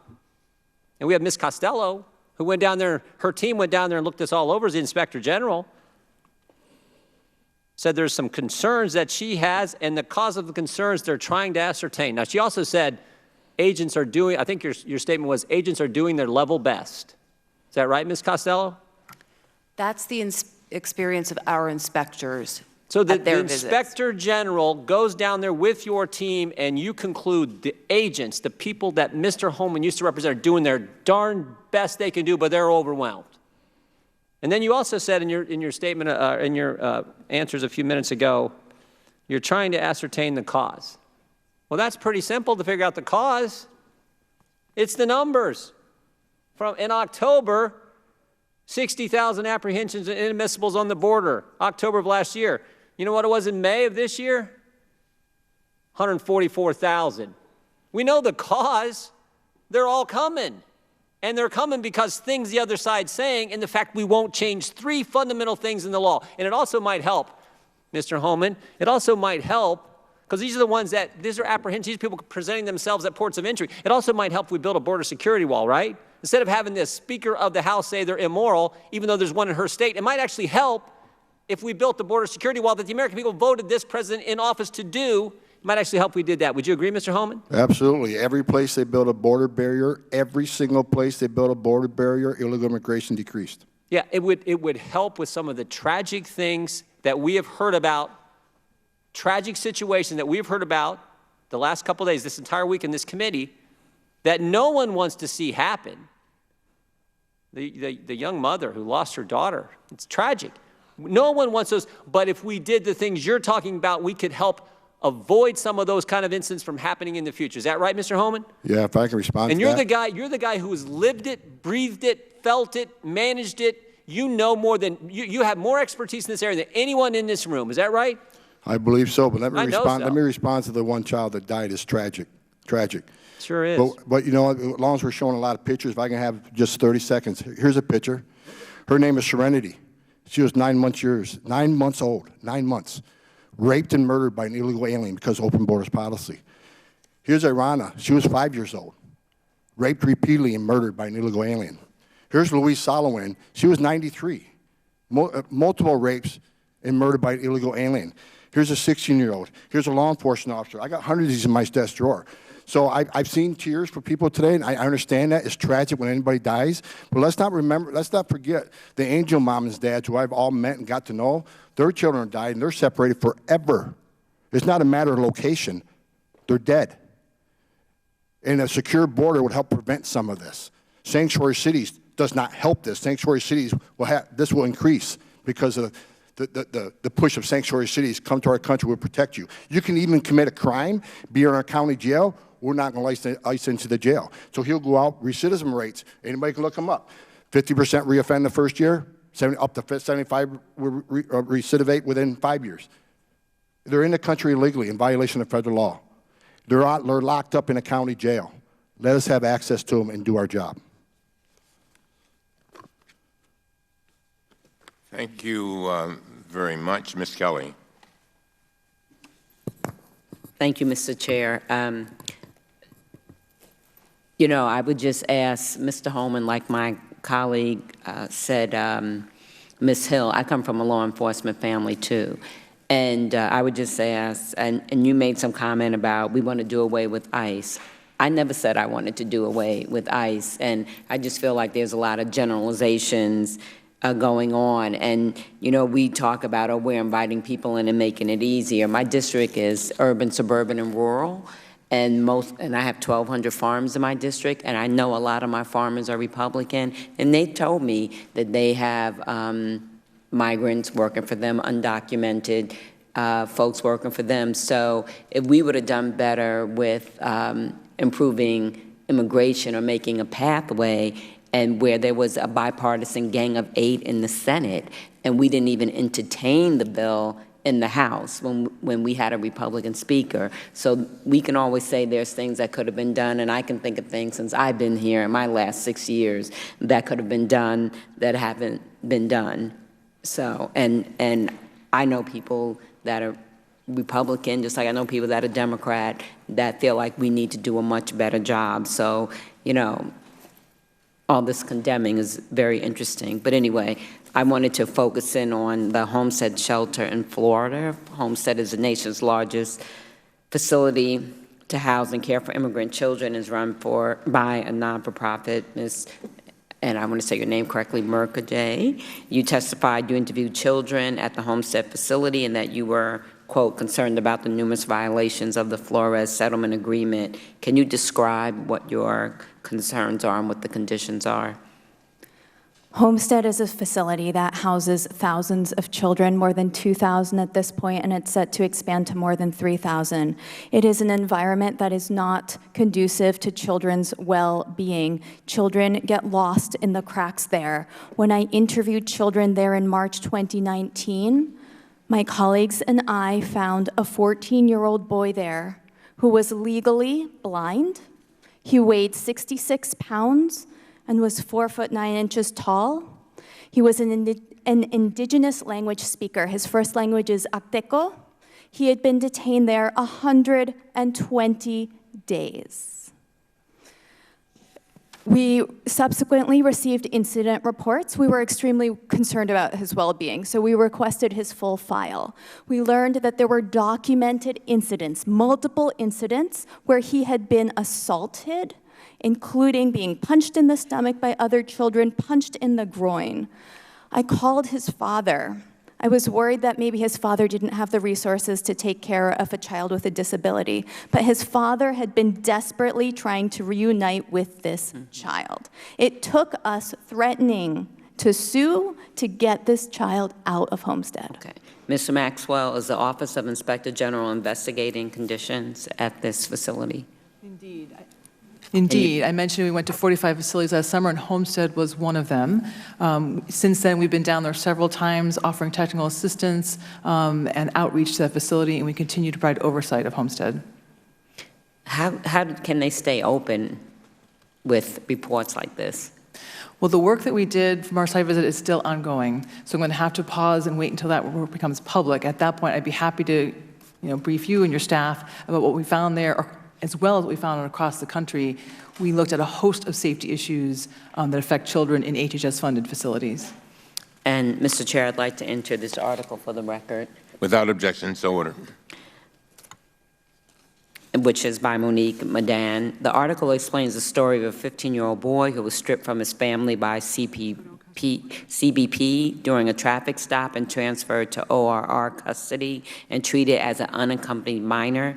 This child has lived in the United States since he was 9 months old. Lawyers say they have represented at least 20 other children at Homestead who have been torn from their families, children that have been living in the U.S. for nearly their entire lives. So as I said, I'd like to enter into the record the statutory definition of an unaccompanied minor also, which includes there's no parent or legal guardian in the United States, or no parent or legal guardian in the United States is available to provide care and physical custody. This 15-year-old, by our own statutory definition, is not an unaccompanied minor. Ms. Costello, are you aware of this practice? We are aware of separations, but currently we have no public reporting on any of those issues that you described. And what is your policy when entering undocumented children in the interior U.S.? The gentle lady's time has expired, but you may answer the question. So as the Inspector General, we provide oversight. We're not responsible for implementing policy or creating policy in any way. Can I just make one? I'm going to request that you open an investigation into this immediately. No, Ms. Kelly, I just want to make it clear. You were trying to admit one document or two? Two, I'm sorry. Oh, I didn't. The article okay, and then fine. the definition of unaccompanied. Without objection, so ordered to both of those documents. Ms. Tlaib. Thank you, Chairman. I really do appreciate this hearing. Thank you all so much for being here. I believe in the importance of whistleblowers. Sometimes we call them truth tellers, especially to this committee. We know that employees have decided to stick to their livelihood, decided to stick out their livelihood and their way of life and put courage in their country first. And to the chair, before I begin the questioning, I would like to submit two documents. The first is a July 17, 2018 letter to Senate whistleblower caucus chairs and a comment submitted on the proposed rule by Immigration and Customer Bureau on the apprentice. With objection, so ordered. Thank you. Dr. Scott, or Drs. Allen and McPherson are two whistleblowers that serve as subject matter experts for DHS. They tried to warn your office, Ms. Castillo, the migrant children were going to die in custody. Does that sound familiar at all? We get a number of complaints every year. That one in particular is not ringing any bells right now. They had wrote, quote, "We warned DHS that a migrant child could die in custody, yet these whistleblowers were completely ignored by the office. Their lawyers tell us that no one ever responded to their concerns at all, despite attorneys' multiple attempts to connect with you." So as you said, we take whistleblower concerns extremely, extremely carefully. We take all of those cases and allegations into consideration. I'm not familiar with the issue that you're talking about, but my office can get back to you with some information. I do appreciate that. The next thing I want to talk about is, we brought forward, obviously, children, and there's a lot of back and forth about, there seems to always be this sense, and maybe because I'm new, but sense of who to blame, where did it start, what the cause is. The problem is the crisis is here. And everybody wants to stick in how we got here. But we're here now, and the responsibility is on us to address it. And there is a sense of urgency, on at least my part, to addressing this. But one of the things that really was profound was when one of the CPP agents took me aside, even though all on their trucks, if you look at any of the trucks anywhere, there's a term that says honor first. Are you familiar with that, anyone? Mr. Homan? It says honor first. And I thought it was spectacular. I said, oh, what does this mean? And they kind of looked and they said exactly what it says. But there's also this, sticking together, not telling on each other, this kind of culture, and doing that. But 3 different agents, one said, stop sending money, it's not working. He literally said that to me in a whisper. One, very tearful said, we weren't trained to do this. I am not a social worker nor a medical care worker. And another, very courageously, again, this is somebody that many of my colleagues would be surprised to know said this to me, but he said the separation policy isn't working. The morale has been, out of all law enforcement officers, the morale of agents in CPP are among the lowest. And suicide has actually increased over 100 agents, even when you were there, Mr. Homan. And, we talk about the dehumanization of the children and so forth, but we also understand there is a number of stress, and I can actually feel it from you, Mr. Homan, right now. But I also felt this hesitation even when I was shaking every single person's hand up there, that you even hesitate to shake my hand. And I wanted you to know, I paused and I thought, did I do anything for you to pause and not shake my hand, even though I was telling the truth, what I saw? And I'm not blaming the agents, I'm blaming the broken immigration system, just like you are. And we have to decide and have courage in this chamber whether or not we proceed in fixing it. And if it's your route of closing borders and all that, great, let's debate that. But one of the things I'm taken aback is the average of children is 7 years old that we're separating at the border. Average age is 7 years old. The trauma we're going to create is going to be a generation that I don't think we're going to ever be able to truly address.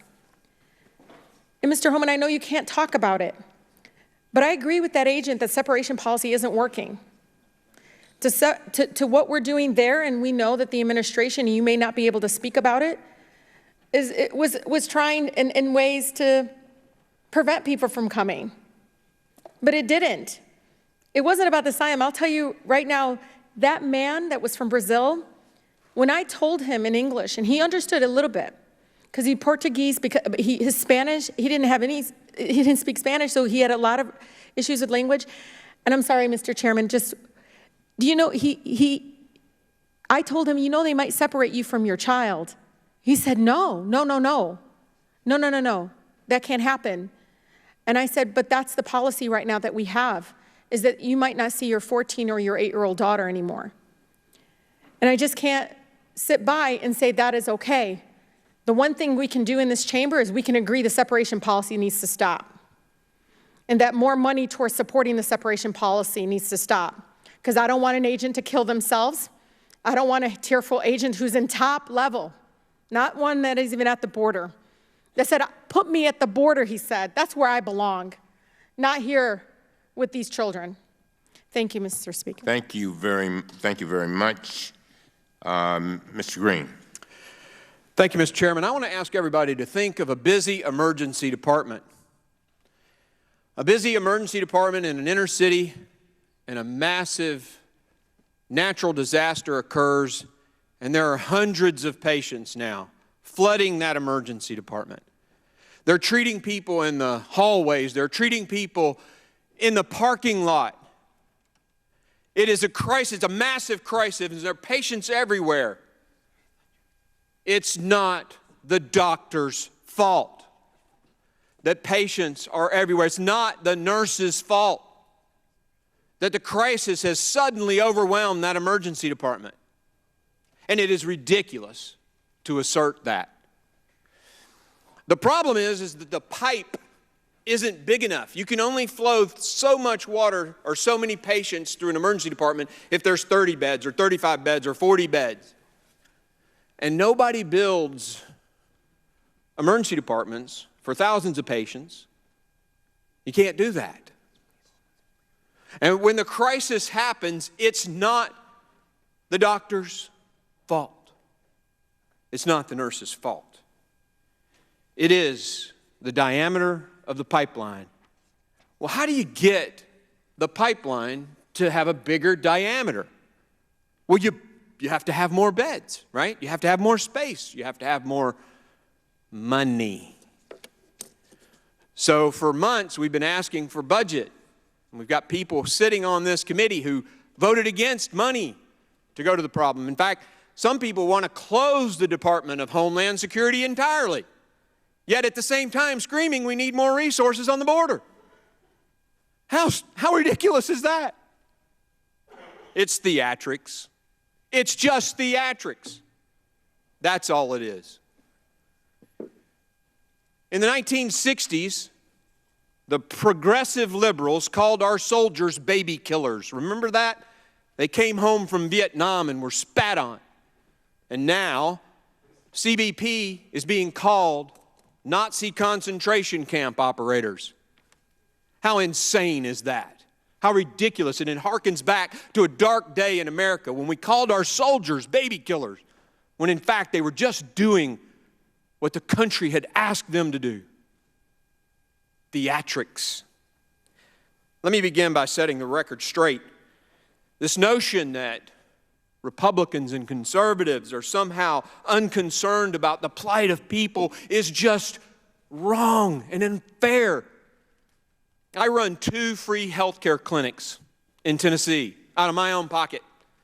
And I get, people who are progressive liberals telling me, we need more taxes to take care of more people. And I say, well, come volunteer in my clinic and help these people who are in need if you really care.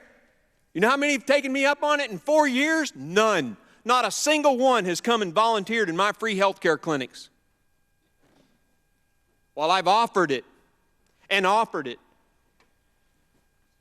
Theatrics. As Politico reported in an article last month, the U.S. Border Patrol apprehended nearly 85,000 family members in May, a 44% increase over the prior month, a historic high. For comparison, the Border Patrol apprehended approximately 107,000 family members in all of 2018. We've had a natural disaster and the ER is overwhelmed. They need resources. They need Congress to do our job. But what does the left want to do? We didn't acknowledge it was a crisis when we probably should have, so let's just blame President Trump. We'll say he's the one putting these kids in cages. Oh, wait, that picture was from 2015. Obama was president. Right. We didn't recognize it was a crisis. We tried to play it off as not one, and now we've been caught, and let's just blame the president. Theatrics. Listen, it's time for Congress to do its job and get the resources to these men and women who are on the border taking care of this crisis. Mr. Chairman, I thank you for the opportunity to share my perspective, and I yield my time back. Before I go to Ms. Ocasio-Cortez, let me say this. I think we all, on both sides of the aisle, I think we need to be careful about how we talk about the motives of our colleagues. I believe that everyone is operating in good faith, and I just want us to be very careful with that. With that, Ms. Ocasio-Cortez. Thank you, Mr. Chair. Earlier, my colleague from Maryland, Mr. Raskin, asked the panel how many people here believe that child separation is an effective policy in deterrence. And no one on the panel raised their hand. I just wanted to note that for the record, Mr. Chair. I wanted to ask a question from Professor Mukherjee. Is the United States violating or violated human rights agreements set by the United Nations in a family separation policy? Yes. International law is clear that family unity should be prioritized. So we, as members of the United Nations, signed on into an international human rights agreement saying very clearly that family separation is a violation of international human rights, and then we pursued a policy that violates human rights. You know, Mr. Chair, I was looking, how did we get to this point? How did we get to this point where we take children out of mothers' and fathers' arms? And, you know, it dated back, family separation in the way that we have seen it, where we take children away from their parents without due process, began last year under Secretary Kirstjen Nielsen, but I had to dig further. And our staff dug further. But where did this start within the administration? She implemented it. And we found a memo. It dates back to April 23rd of 2018, where there was an official recommendation to, quote, pursue prosecution of all amenable adults who cross our border, quote, illegally, even though this applied to legal asylum seekers in practice, including those presenting with a family unit between ports of entry in coordination with DOJ. Here is the memo that I would like to submit to the congressional record. What is the date of that? It is the memorandum for the Secretary from Homeland Security. Date. April 23rd, 2018, subject increasing prosecutions of immigration violations. Without objection. And so I looked at this memo, and it seems like this is the source of it. And it seems as though, Mr. Homan, that you are the author. It says here from yourself, Kevin Michalinen, and Francis Cisna. Is this correct? Did you sign the memo?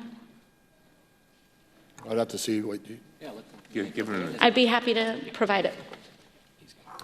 And we'll provide it over, but I would like to note that here it says the official recommendation. There were 3 different options presented. The third included the option for family separation. This initiative would pursue prosecution of all amenable adults, including those presenting with a family unit. Mr. Homan, your name is on this. Is this correct? Yes, I signed that memo. So you are the author of the family separation policy? I am not the author of this memo. You're not the author, but you signed the memo. Yes, a zero tolerance memo. So you provided the official recommendation to Secretary Nielsen on family, for the United States to pursue family separation. I gave Secretary Nielsen numerous recommendations on how to secure the border and save lives. But it says here that you gave her numerous options, but the recommendation was option 3, family separation. What I'm saying, this is not the only paper where we've given the Secretary numerous options to secure the border and save lives. And so the recommendation, of the many that you recommended family separation. I recommended zero tolerance. Which includes family separation. The same as is with every U.S. citizen parent gets arrested when they're with a child. Zero tolerance was interpreted as the policy that separated children from their If I get arrested for DUI and I have a young child in the car, I'm going to be separated. When I was a police officer in New York and I arrested a father for domestic violence, I separated that father from his Mr. Homan, family. with all due respect, legal asylees are not charged with any crime. When you're into the country illegally, it's violation 8 United States Code 1325. Seeking asylum is legal. If you want to seek asylum, you go through the port of entry, do it the legal way. The Attorney General of the United States has made that clear. Okay. Mr. Chair, the memo is submitted to the record for review. Inspector General Costello, one last thing. Is there a record, based on reports throughout the year, and in our hearing earlier this year, we spoke with Ms. Juarez, a mother who lost her child due to inhumane conditions in the facilities. We learned that there is no accurate record and no policy being held of people who are pregnant and people who endure miscarriages. Is there a record of who enters and leaves these facilities? I'm not familiar with the instance you're talking about, but I do believe the facilities keep custody logs and logs, but I'm not familiar with the incident you're talking about. And where would we find those records? I believe all the facilities keep them on site, CBP and ICE facilities. And if you believe that the records are not accessible, or if we find that the records are not accessible, do you believe the committee should seek to request records from DHS on the location of children and those that are detained? Well, we would never opine about what the committee would request and not request, so. Thank you very much. Thank you very much. Ms. Pressley. Thank you, Mr. Chairman. I'm very proud to represent and to call the Massachusetts 7th my home. It is a home to 40% of our residents are immigrants. And today those residents, those families are living in constant fear. At the hands of this administration, a fundamentally broken immigration system has truly been weaponized. On Wednesday, we heard heartbreaking testimony from Yasmin, a mother from Guatemala, who lost her 19-month-old baby girl, Marie, after pleading with ICE officials to provide her baby with adequate medical care and medicine. I have no shortage of fury for this injustice, this tragedy, this callousness.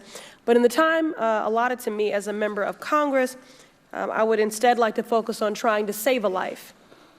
Mr. Homan, I agree with you. There has been much too much death. So in that vein, I want to enlist your partnership in saving a life. Right now, ICE is depriving an asylum seeker, Mariana, of adequate medical care. Mariana fled state-sponsored, gender-based violence in Angola and is being held in Laredo, Texas at a facility operated by Core Civic, a private for-profit detention facility. Her 5- and 7-year-old babies were separated from her and sent thousands of miles away to Chicago. A doctor at the detention center said she is at risk for a hysterectomy if she is not released and receive the proper medical attention. Despite notifying detention center staff of her serious health condition, they refused to grant her access to adequate care. Earlier this week, Mariana lost consciousness. Her lawyers and her family are desperate to get her medical care. So, Mr. Homan, in your expert view, can you instruct and advise me how to elevate Mariana's case and ensure that she gets the medical care she needs? Well, on your first comment about the callousness of ICE Medical, let me be clear in that case that was talked about yesterday, because I remember that case. In 20 days of detainment, they had 10 medical appointments, 10. I'm just going and the mother didn't go to 2 of them. I'd like 10, no. Mr. Homan, I'd like to reclaim, this is my time, I'd like to reclaim my time, and right now. You can't make a statement about callousness in medical care. As tragic as, but we can all agree that it was a tragedy that that baby died, okay? I'm not talking about the past, I'm talking about the present, and we have an opportunity to save a life. And I'm asking you, in your expert opinion, what should be done and how can we elevate? I am not going to let your comment about callousness stand without a response. This is about transparency in the American people, is it not? I'm telling you that mother is given 10 medical appointments, and she, as required by law, should release after 20 days. Hold up. Wait a minute. Let me make sure I understand what's going on here.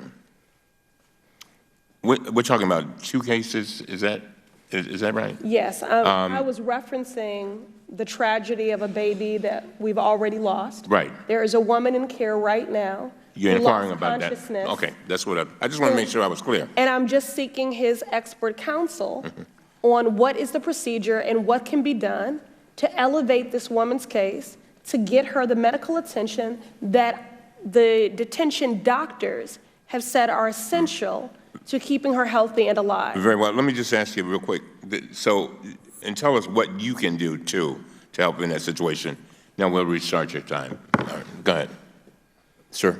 But to make a statement about a baby that didn't die in ICE custody, Reclaiming my time. Let me state the question again. Is a case is this hearing for Reclaiming transparency to American Mr. people Homan, or not? Mr. Homan, I am not revisiting the past. Of course I not. offered it for context, and I said it was a tragedy, and we can all agree there have been far too many tragedies. You said there's been a lot of death. Let's stop the death. You can't blame the we have first death on ICE. an opportunity to save a woman's life. You are an expert. Contact acting pardon ICE me, Director excuse Matt me, reclaiming the time. In your expert opinion, where a person loses consciousness in custody and has been separated from her babies for months, how does a member of the United States Congress get an answer about her case from ICE? I would make an urgent phone call if that's what your facts are accurate. I would make an urgent phone call to Acting Director Matt Elbitz. ICE spends nearly $500 million on medical care in our facilities. So I'm sure all the facts you presented probably aren't the facts. Reclaiming my time, Ms. Costello, in your view, what does it take to elevate a case to ensure a woman who is detained receives medical care? So obviously you can contact my office and issue a complaint through a hotline. You can send a letter to us. But as Mr. Homan is suggesting— Reclaiming, how does your office inspect facilities to ensure the detained individuals have access to health care specialists and outside care? We do periodic unannounced inspections of both CBP and ICE facilities and compare the situations we observe against either the TED standards or the PBEN standards for ICE facilities. And when we identify issues of grave concern, we report on them and we notify ICE as part of that process. And since September 2018, at least 7 immigrant children have died while or after being in federal immigration custody. Ms. Costello, based on what your office has seen and reported on, do you have any concerns that the conditions in detention centers at the border could lead to more deaths? The gentlelady's time has expired, but you may answer the question. Go ahead.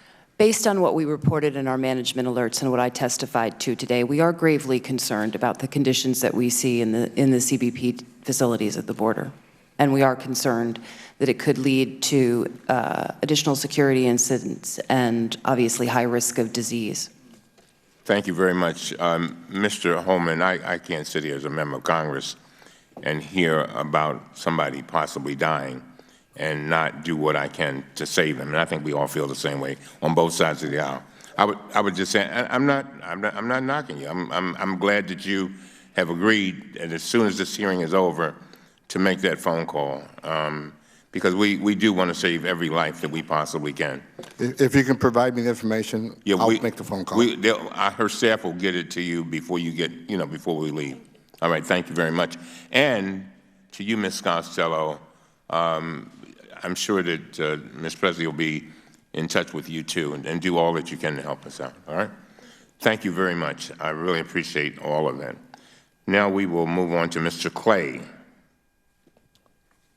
Thank you, Mr. Chairman. And Ms. Costello, in response to media reports, a CBP spokesperson said, and I quote, "It's important to note that the allegations of a sexual assault is already under investigation by the Department of Homeland Security's Office of IG.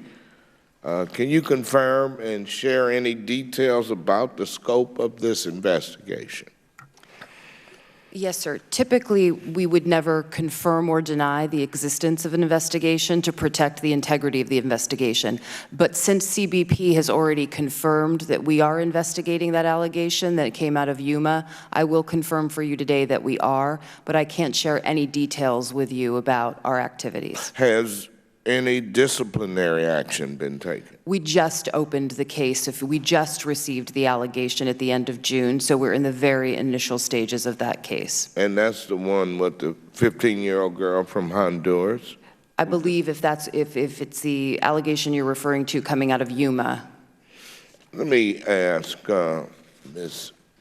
Mukcherry and Ms. Nagda, have you heard of other sexual assaults or harassment of detainees at border facilities?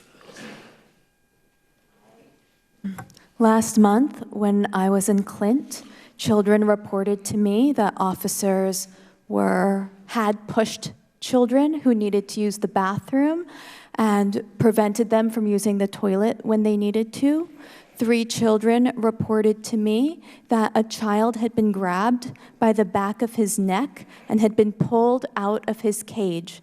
Other children consistently reported that guards yelled at them and that the children were terrified, and that they were so terrified of the guards that they couldn't even bring themselves to ask for more food. Now, that said, I also heard about one guard who was kind with the children and who gave the little ones an extra chocolate pudding when he was able to. Thank you. What about Ms. Nagda? Representative, we start from the position that when children talk to us and choose to disclose that they are telling the truth. What we find, though, is that children do not tell stories in very linear ways, the ways in which an adult who is fully developed might tell that story. And so we do hear a lot of stories from children about trauma and violence that they have experienced, both in home country and as they arrive at the border. And in these facilities, what impact might this have on those children? What kind of psychological effect? So I think what is undisputed, Representative, is that what is causing families to flee and what is causing children to flee is extraordinary violence in their home countries. It is very different depending on the country. It is different depending on the region. It may be violence perpetrated by gangs. It may be domestic violence. Children may be coming from countries where there are no resources like we might have here in the United States to address situations of domestic or community violence. But the point is they have experienced extraordinary trauma before they make that migration journey. And then they take the migration journey and experience, in many cases, additional trauma. And then they arrive at the United States and are placed in detention.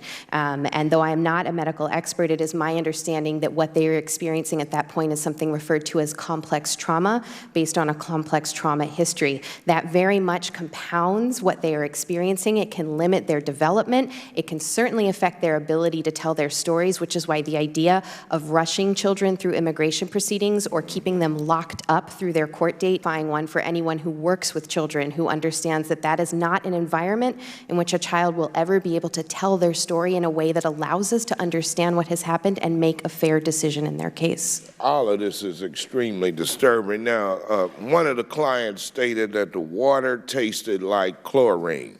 The client disclosed that there were about 30 minors in the detention center as well. The other minors started to complain about the food and water that was provided to them, and the client stated that the minors started protesting about it, and because of it, the officers took out all of the sleeping mats. Are you familiar with other instances of retaliation like that? Yes, when we were in Clint, we talked with a girl who was in a cell with about 20 other girls, 10 to 20 other girls. They were very young, and the nurse would bring in 2 lice combs so that all the girls could share the lice combs, which is exactly the opposite of what you're supposed to do when you have lice. And sometime later, a guard came back to get those 2 lice combs back. One of the lice combs was missing. In retaliation, as punishment for losing a lice comb, every mat and blanket was taken out of that room, and the girls had to sleep on the cement floor. That's nothing but pure evil. And my time's up, Mr. Chairman. I yield. Thank you very much. Ms. Norton. Thank you very much, Mr. Chairman. It was very important to lay out in some particularity what has been happening. I note that we passed a very controversial supplemental appropriation, but at least it got some money into the pipeline. As controversial as it was, I tell you one thing, with Democrats in charge of this House, had we allowed this session to go, had we gone on a recess with no more money on the border, then the blame would have been more than it already is. And I think both sides have to take responsibility for what is happening on that border. And I certainly think that the Trump administration should not get away with blaming the Congress entirely on blaming the problem entirely on Congress. This Congress has just taken over, so obviously there's a lot of blame that could be cast. I want to look at the administration's zero-tolerance policy that forced the separation of 2,800 children that we're still hearing and still living with, and led to overcrowding and delays that nobody would want to justify. Ms. Mukherjee, was that decision to separate children required by law? Absolutely not. Absolutely not. So that had to have been made at the administration's level.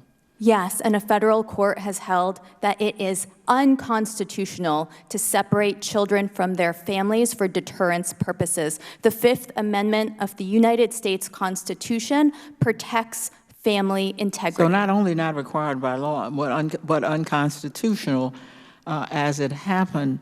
Now, it should be clear that that policy overloaded the system.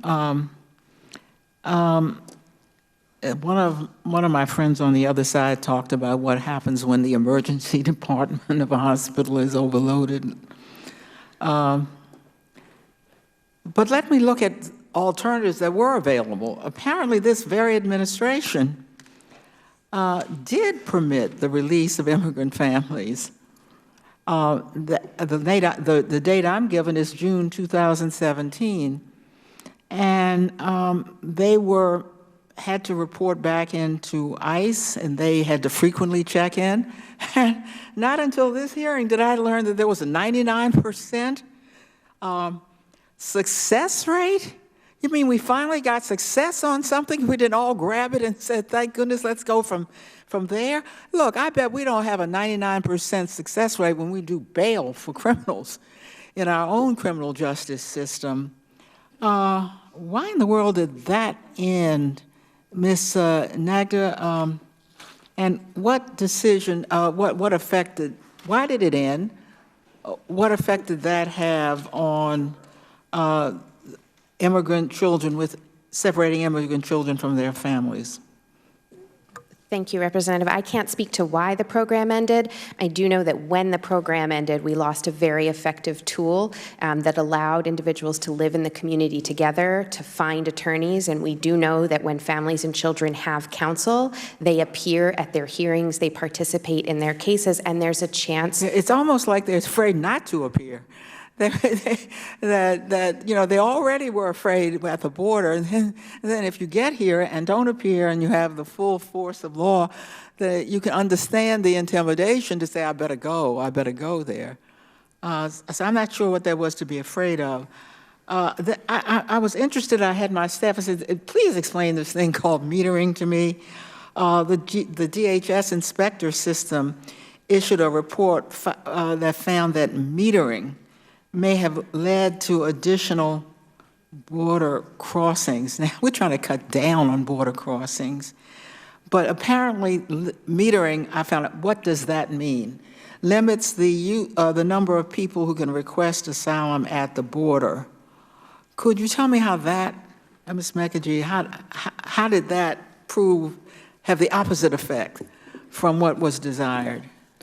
I was in Tijuana earlier this year, and I witnessed firsthand the problems with the metering system. There are hundreds of asylum seekers. Explain metering. There are hundreds. It sounds like jargon to us. Go ahead. There are hundreds of asylum seekers who want to present themselves lawfully at a port of entry. A port of entry is where CBP officers work. They want to go to those CBP officers and request asylum. The United States has blocked off ports of entry throughout our southern border and limits the number of asylum seekers who can enter the country every day. The first day that I got to Tijuana, 0 asylum seekers were allowed to cross at that port of entry. In subsequent days, I saw the numbers go up to 40 asylum seekers, 60 asylum seekers, but that is what is helping to contribute to massive problems on the southern side of the U.S. border. Like unlawful border crossings? Exactly. Thank you very much, Mr. Chairman. Thank you, Mr. Norton. Mr. Garcia, and welcome to our committee. Thank you so much, Mr. Chairman. I'm very grateful for the opportunity to participate as a part of this panel, asking questions of the witnesses today.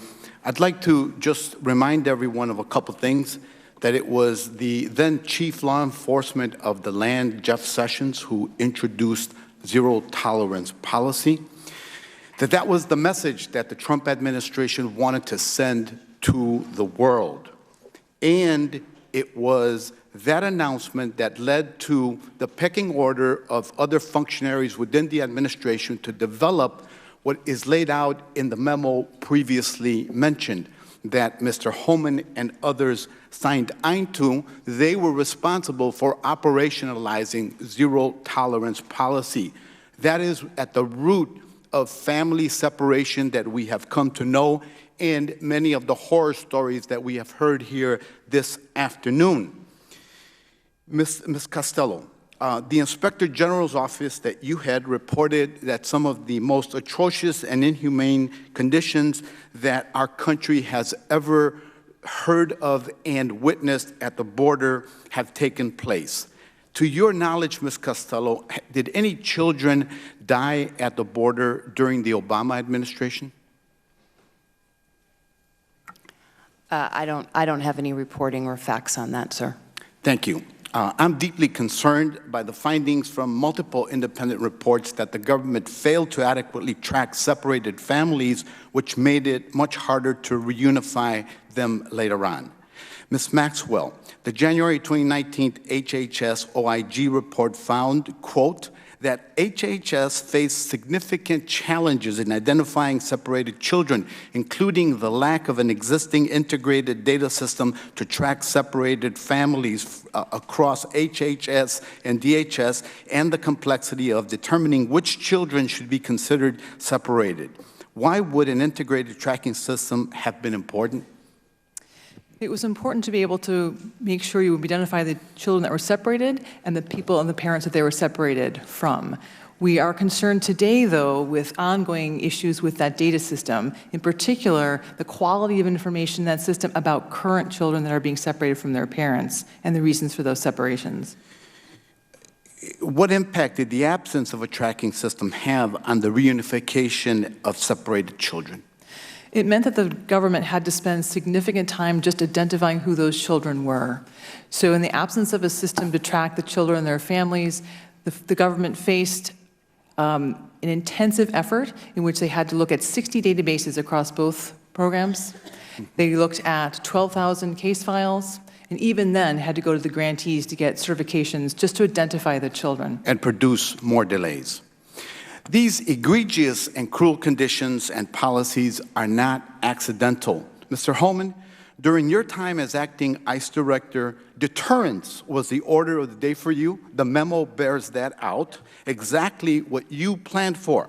The Trump administration claimed they had no choice but to rip children from their parents because they were criminally prosecuting the parents pursuant to zero-tolerance policy, again, and policies that the administration created and that you, Mr. Homan, accepted, enforced, and championed, as we've seen. Let me remind everyone that the Trump administration tried to ban asylum seeking and started the process of metering, which then prevents people from coming through legal ports of entry.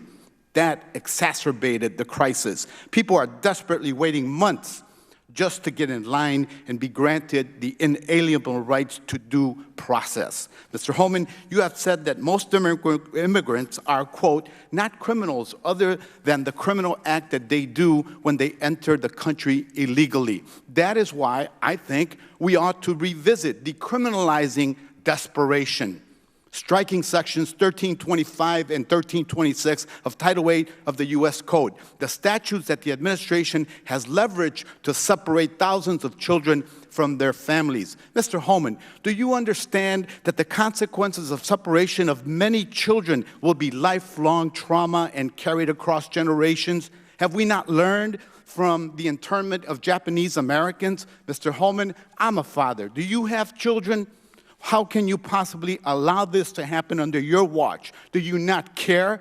Is it because these children don't look like children that are around you? I don't get it. Have you ever held a deceased child in your arms? First of all, your comments are disgusting. I've served my country. I've served my country for 34 years. I find your comments this is out of disgusting control. as well. I've served my country for 34 years. And yes, I held a 5-year-old boy in my arms in the back of that tractor trailer. I knelt down beside him and said a prayer for him because I knew what his last 30 minutes of his life were like. And I had a 5-year-old son at the time. What I've been trying to do my 34 years serving my nation is to save lives. So for you to sit there and insult my integrity and my love for my country and for children, that's why this whole thing needs to be fixed. And you're the member of Congress. We agree on that. Fix it. We agree on that, but I disagree. But I also disagree with your characterization of immigrants as prone to criminality. People for 3 decades on this. Gentleman's time has expired. It's my time now. Mr. Chairman? It's my time.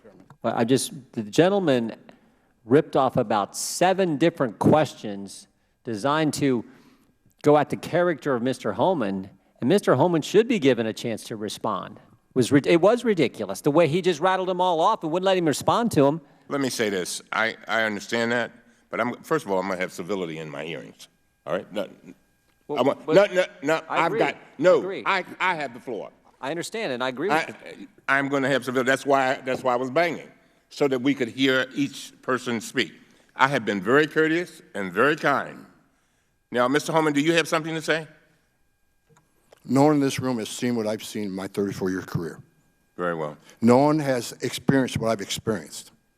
I've saw many dead bodies coming across this border.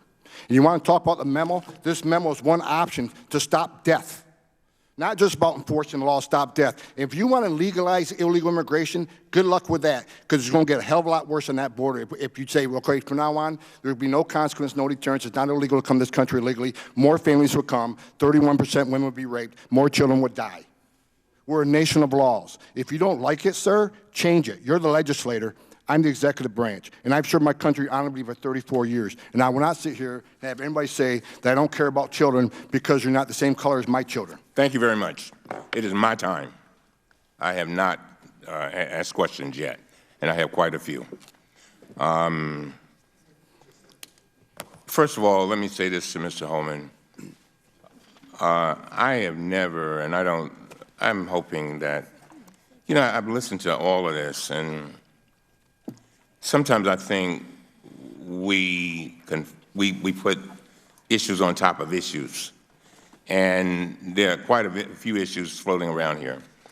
I think all of us appreciate our Border Patrol and those people that work for our federal government, and I want to thank you for being here today. And I can kind of understand why you could get a little bit upset. I got that.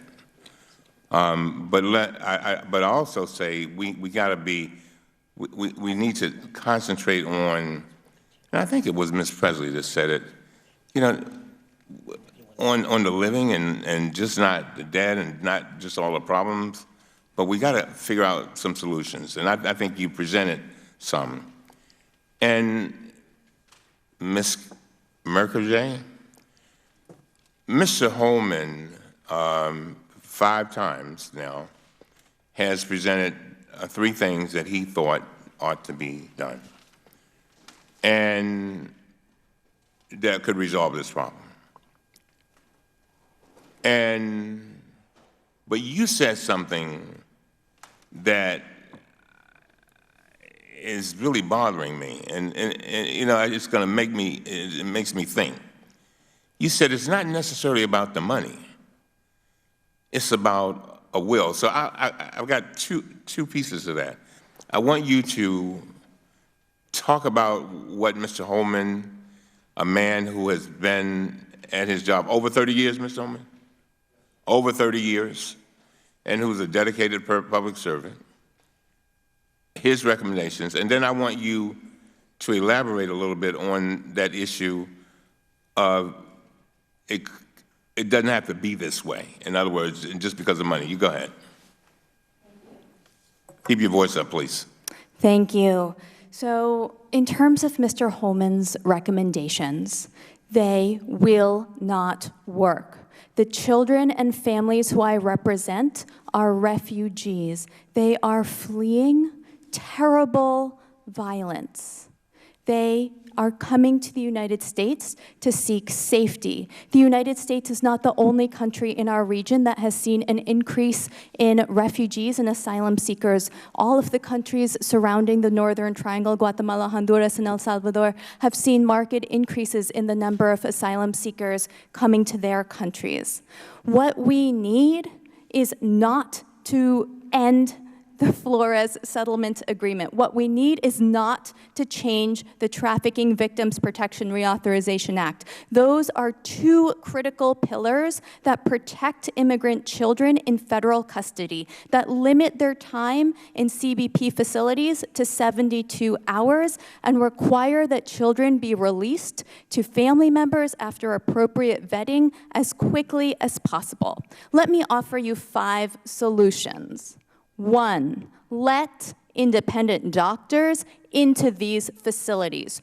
2, let public health experts inspect these facilities and give them authorization to order remediations. That is what the plaintiffs' counsel in the Flores case sought just 2 weeks ago in federal court. The administration's response to those requests was no. The administration argued, and I quote, that would be a coercive remedy. The third recommendation that I have is to ensure that children are not in CBP custody for any longer than 72 hours.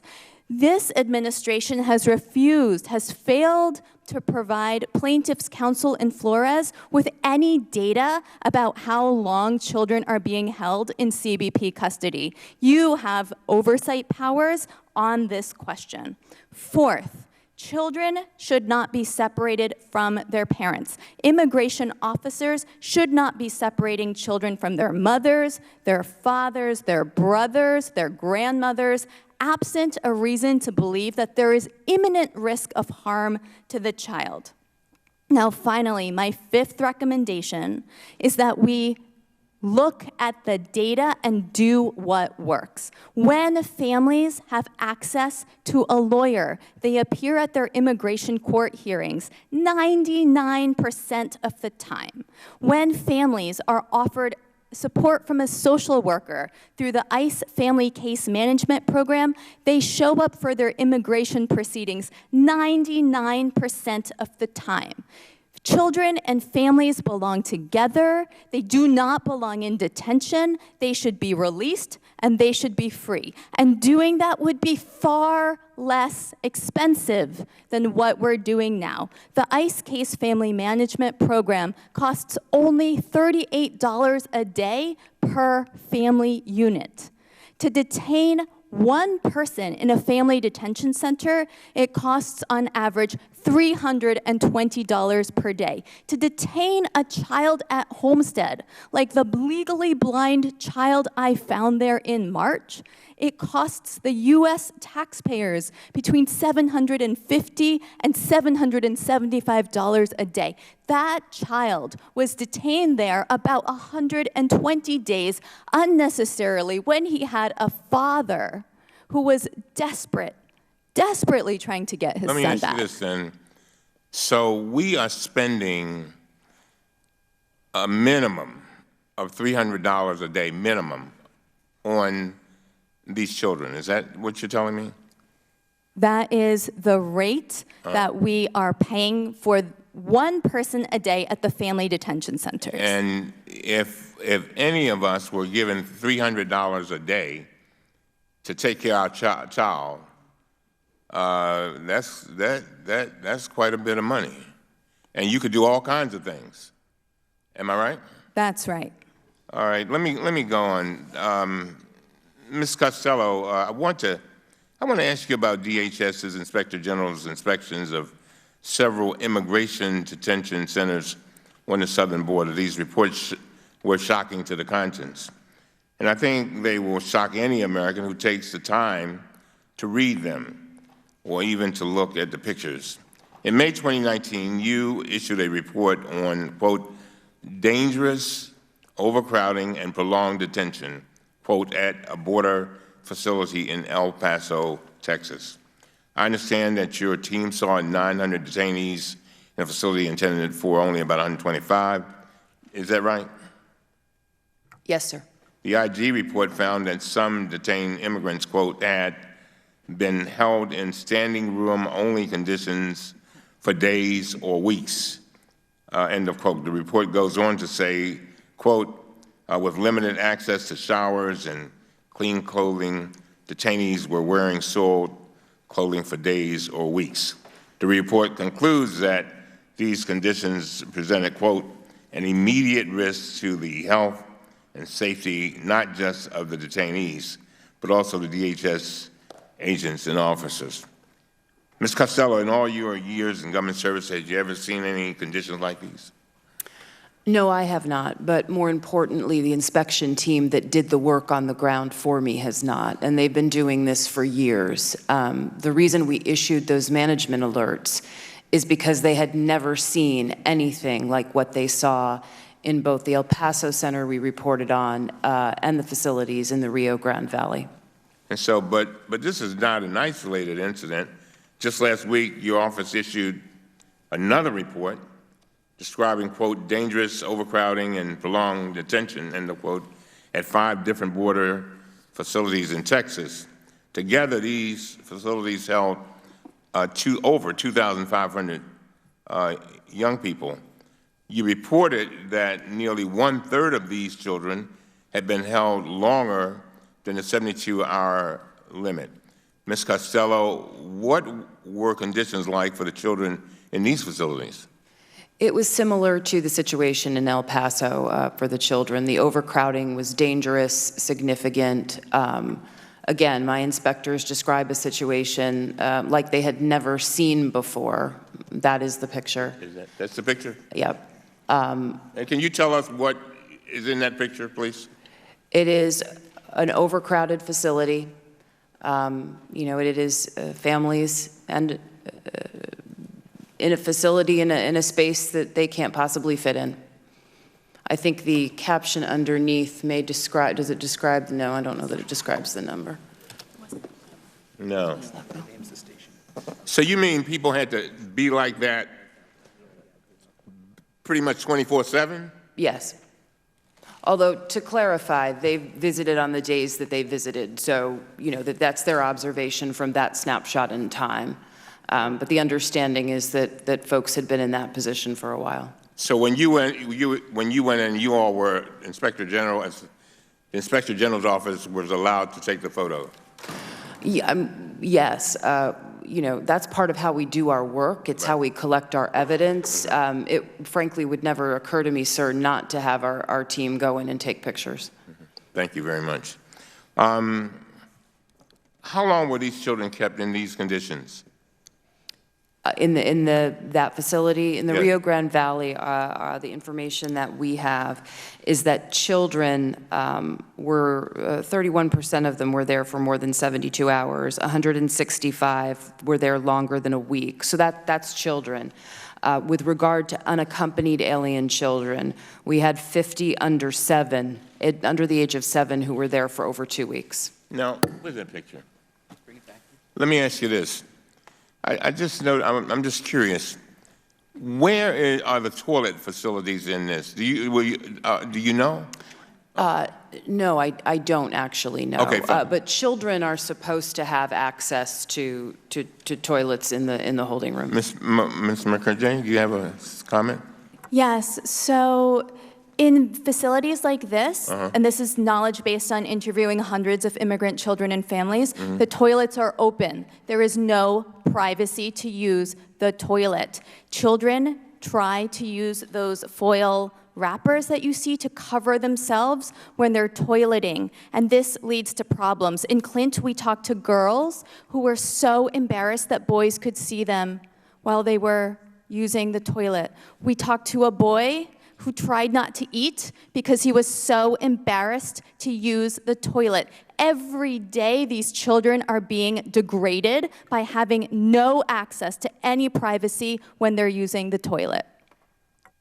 Yes, Ms. Costello. I want to clarify. A member of my team was able to clarify for me. You can't tell from the picture, Yeah. but apparently the toilet is in back of that In back wall of that, right there? That- Yes, all yes, right. sir. You can't see that obviously clearly from the picture, I but apparently got you. that's where it's located. Okay. One officer interviewed described the security situation as a, quote, ticking time bomb. Ms. Costello, CBP has detailed standards it is required to follow when detaining these children. Based on your inspections, do you believe that CBP is meeting those standards?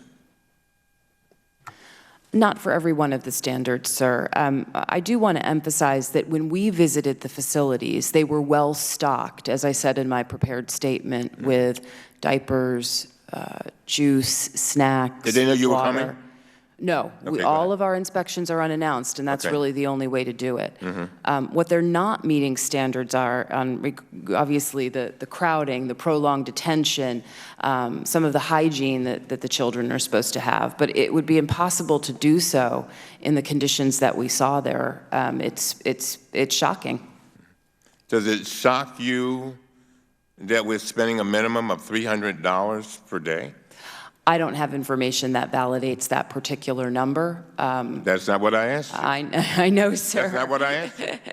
I said, would it shock you to know that we were spending a minimum of $300 a day for folks to live in a facility like that? If that were an accurate number, sir, yes. Sir, can I answer that question for you? I can put some. Sure. The $300 a day is for family residential centers. And the reason that price is $300 a day because we have to provide child psychologists, pediatricians, an educational program. The pictures you are being shown are Border Patrol facilities. There's not a cost per day there. The $300 a day is that's an ICE facility, a different facility. Mm-hmm. Well, we're spending something though, right? Wherever the picture is. We're spending some money. Them people ain't coming for free. I don't know what the Border Patrol facilities cost. I'm just the $300 figure is an ICE facility. Though. I got you. I understand. Did you have a comment on that, Ms. Mercury? I wanted to agree with Mr. Homan. That's correct. Wow. Well, thank you very much. So now, Ms. Costello, you've testified that DHS, quote, has not developed a long-term plan to address the issues within detention centers along the southern border, end of quote, and that the steps DHS has taken to alleviate overcrowding continue, these are your words, to fall short. Is that accurate? You know, I think the efforts to put tents in place and try to create more space to eliminate the overcrowding are first steps. But as I did testify earlier, it's about moving children and families and adults out of these facilities to begin with. The CBP facilities were never intended to house folks for, as many folks on the panel have testified today, for longer than 72 hours. We are currently engaged in efforts to try to identify why they're staying there for longer than 72 hours and to offer some recommendations for things that we can do about that. How soon do you expect those recommendations to be made? We're just getting involved in that work. That's not what I asked you. I know. Okay. But you know, if I promise you a date and then I don't You know I'm going to have you up in here. I know you're going to ask me again, sir. Yes, I certainly will. It will take some time for us to get there. I think we have several lines of work that we're engaged in on all of these issues that have been discussed today. Some of them will be ready this fall. That one, probably not yet. Now, I want you to understand that this is very unusual for us to be here this late on a getaway day. I know, sir. But it's urgent for us. It's a life and death situation. And that's why I'm kind of pressing you a little bit here. I just want, like somebody said on the other side, we're looking for solutions. And sometimes to get to solutions, you have to have accountability and you have to have pressure. So we want to see something get done as fast as we can. Yes, ma'am. I want to add to the record that CBP has dealt with larger number of apprehensions in the past without causing and creating a health and safety crisis. So if apprehensions continue at the rate that they've been in 2019, without the drop that we saw last month, without the 28% drop from June, 2019 will see no more than 67% of the number of apprehensions that we saw in 1986, in 1998, in 1999, and in 2000.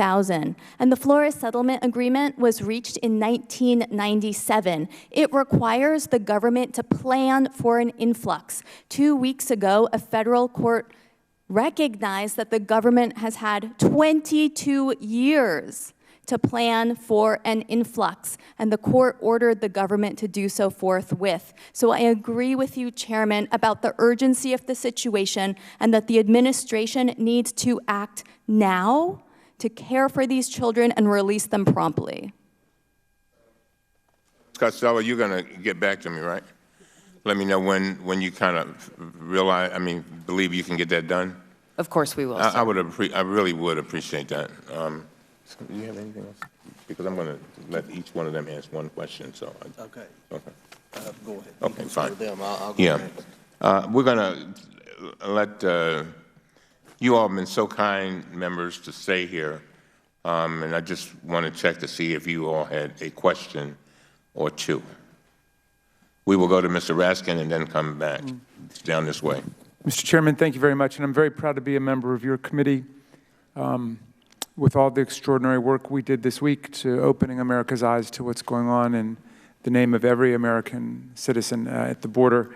Ms. Mukherjee, I wanted to ask you, because you've been doing this kind of work, as I understand it, since you were a law student in a clinical program in 2003. So you have some historical sense of this, looking at it as a human rights advocate and a lawyer from that perspective.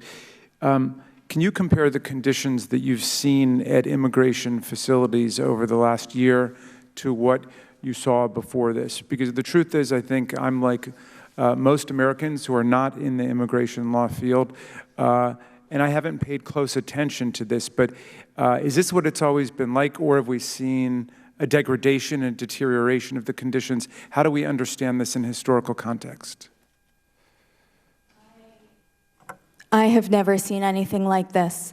I've been involved in suing 3 administrations to try and seek better protections for immigrant children in detention, but never before have I seen what I saw, heard, and smelled as what I did in Clint last month. Never before have we learned of 700 children being detained in a facility designed for 100 adults. Never before have I met with children detained in CBP custody for even a week, much less several weeks. Never before has my team of lawyers had to directly intervene to get babies admitted to the hospital. The week of June 10th, my colleagues, a pediatrician and several lawyers, did interviews in McAllen, Texas at the Ursula facility, and they identified 5 babies who were so sick that they needed to be admitted to the neonatal intensive care unit of the local hospital.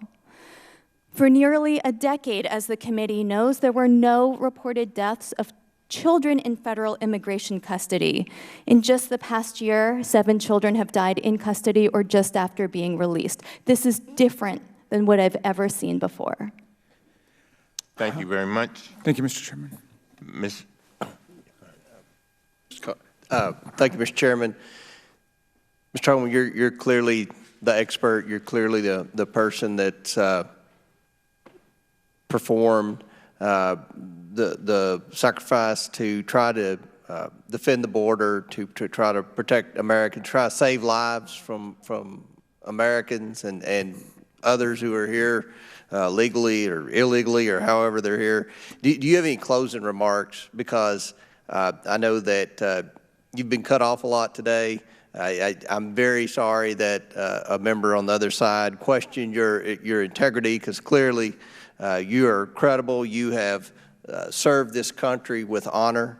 And I just wanted to give you an opportunity to have some closing remarks or touch on anything that's been mentioned in the last 30 minutes. I'll just say this. I've served my country for 34 years.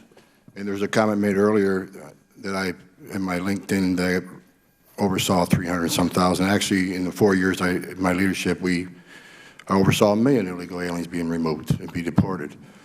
And I got a Presidential Rank Award from President Obama for distinguished service.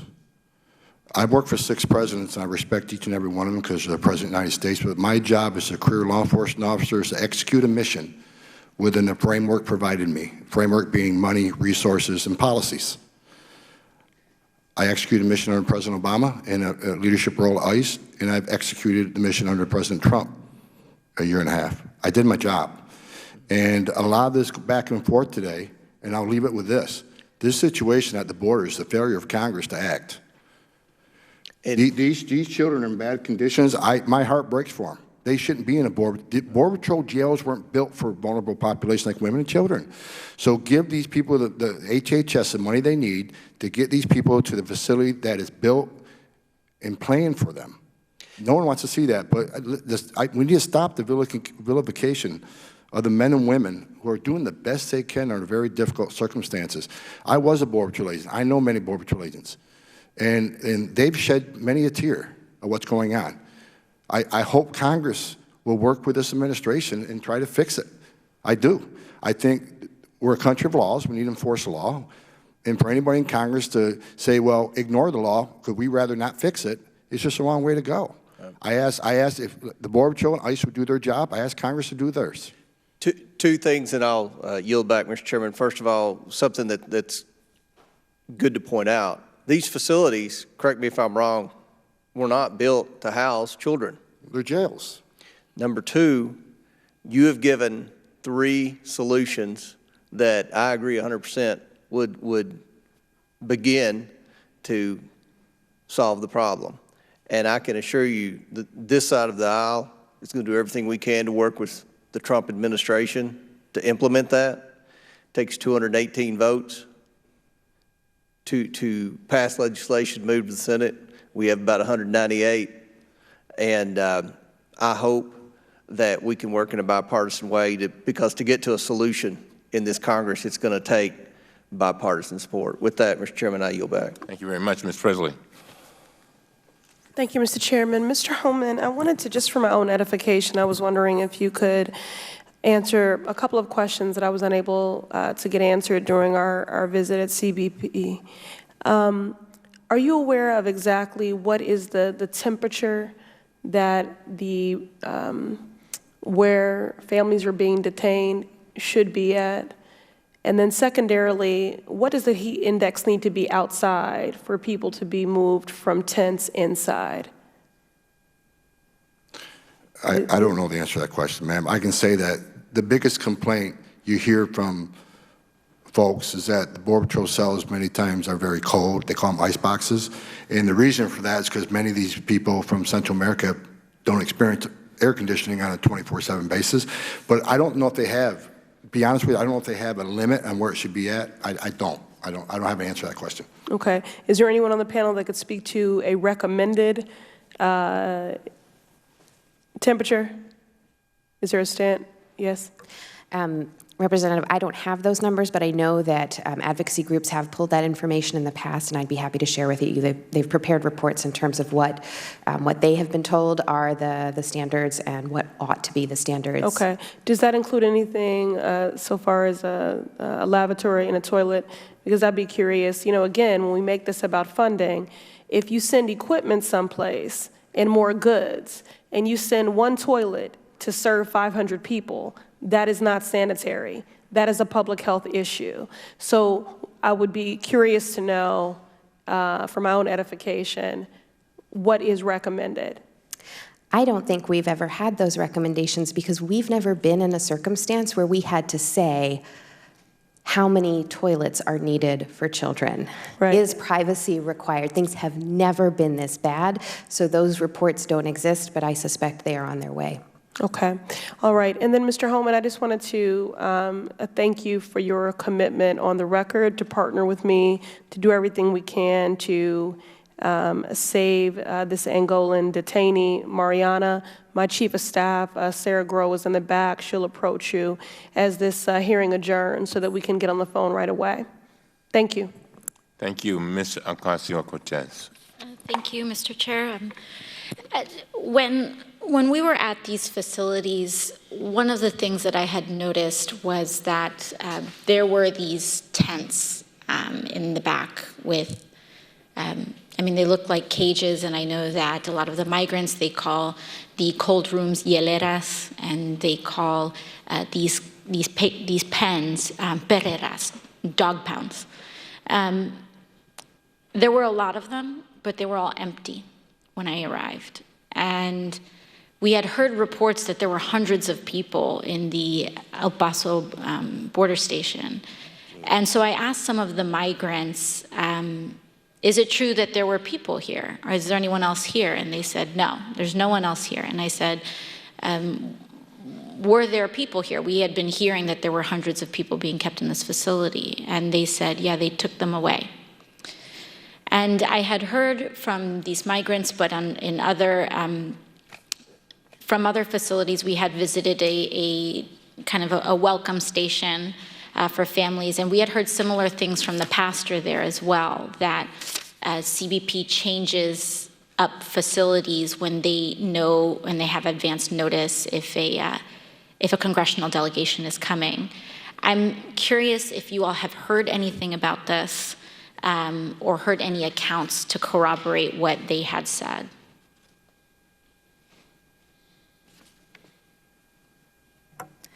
What I can say is that the government had 3 weeks' notice that we were coming to the El Paso sector, and that the officers on the ground at the Clint facility knew days in advance that we were coming. And what we saw was so appalling that we had to share it with America. We had no other choice, and very quickly thereafter, we learned that children were being moved out of the facility in the hundreds, and that CBP was releasing thousands of children. Thank you very much. We're going to just make one closing statement, but I have 2 or 3 questions, and we'll be finished in the next 5 minutes. Ms. Costello, I was shocked to read the reports about the racist and sexist posts on a Secret Service Facebook page used by current and former Border Patrol agents. Can you confirm today whether your office is investigating this issue? And before you answer, I understand that you have certain limitations. I'm just asking that question. Go ahead. I can answer in this case, but if you'll just allow me to elaborate. Those kinds of complaints, we do get them, and because they relate to violations of the behavior and code of conduct, usually the CBP Office of Professional Responsibility handles those, because we get so many complaints that we want our criminal investigators to focus on corruption and crime and very high-level administrative misconduct. So the individual behaviors, we still feel those are appropriate for CBP's Office of Professional Responsibility. However, given that there were allegations that leadership knew that they used this Facebook page to get information, that they didn't take action earlier when they knew, we do feel that that's an appropriate issue for my office to look into, but it won't be a criminal investigation, sir. It will be done out of our Office of Special Reviews, which is the same office that did the management alerts. I understand. Let me, as we conclude, you know, I've sat here and I've listened to everybody. Even you, your testimony, I was looking at it, I was in a meeting, but watching it, and you, Mr. Homan, I heard your testimony. I heard everybody's testimony. And as I sat listening to all of what has happened today, I go back to what I said a little bit earlier. I think we really got to concentrate on these children who are trying, and their parents are trying to simply live a better life, and many of them escaping from just pure horror stories. And, you know, when you use, Ms. Costello, words like imminent danger, I forget who used it, but to me, that's life and death stuff. That's, you know, I immediately go into a whole nother gear because it's about saving somebody's life, saving a lot of people's lives. And then there's another piece to this, and I think what happens, Ms. Homan, I listened to your testimony and what you, particularly the last statements that you made in answer to Mr. Coleman's giving you that opportunity. You know, you got a good point. You're trying to carry out the law, and if it's anything is to happen, we need to do it. But in the meantime, it's the meantime that I'm worried about.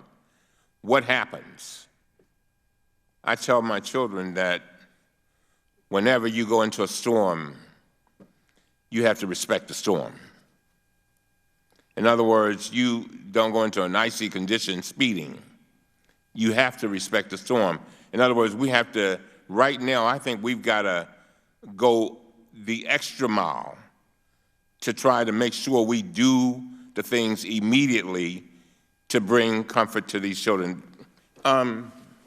We had a hearing yesterday where we talked about the effects of trauma on children.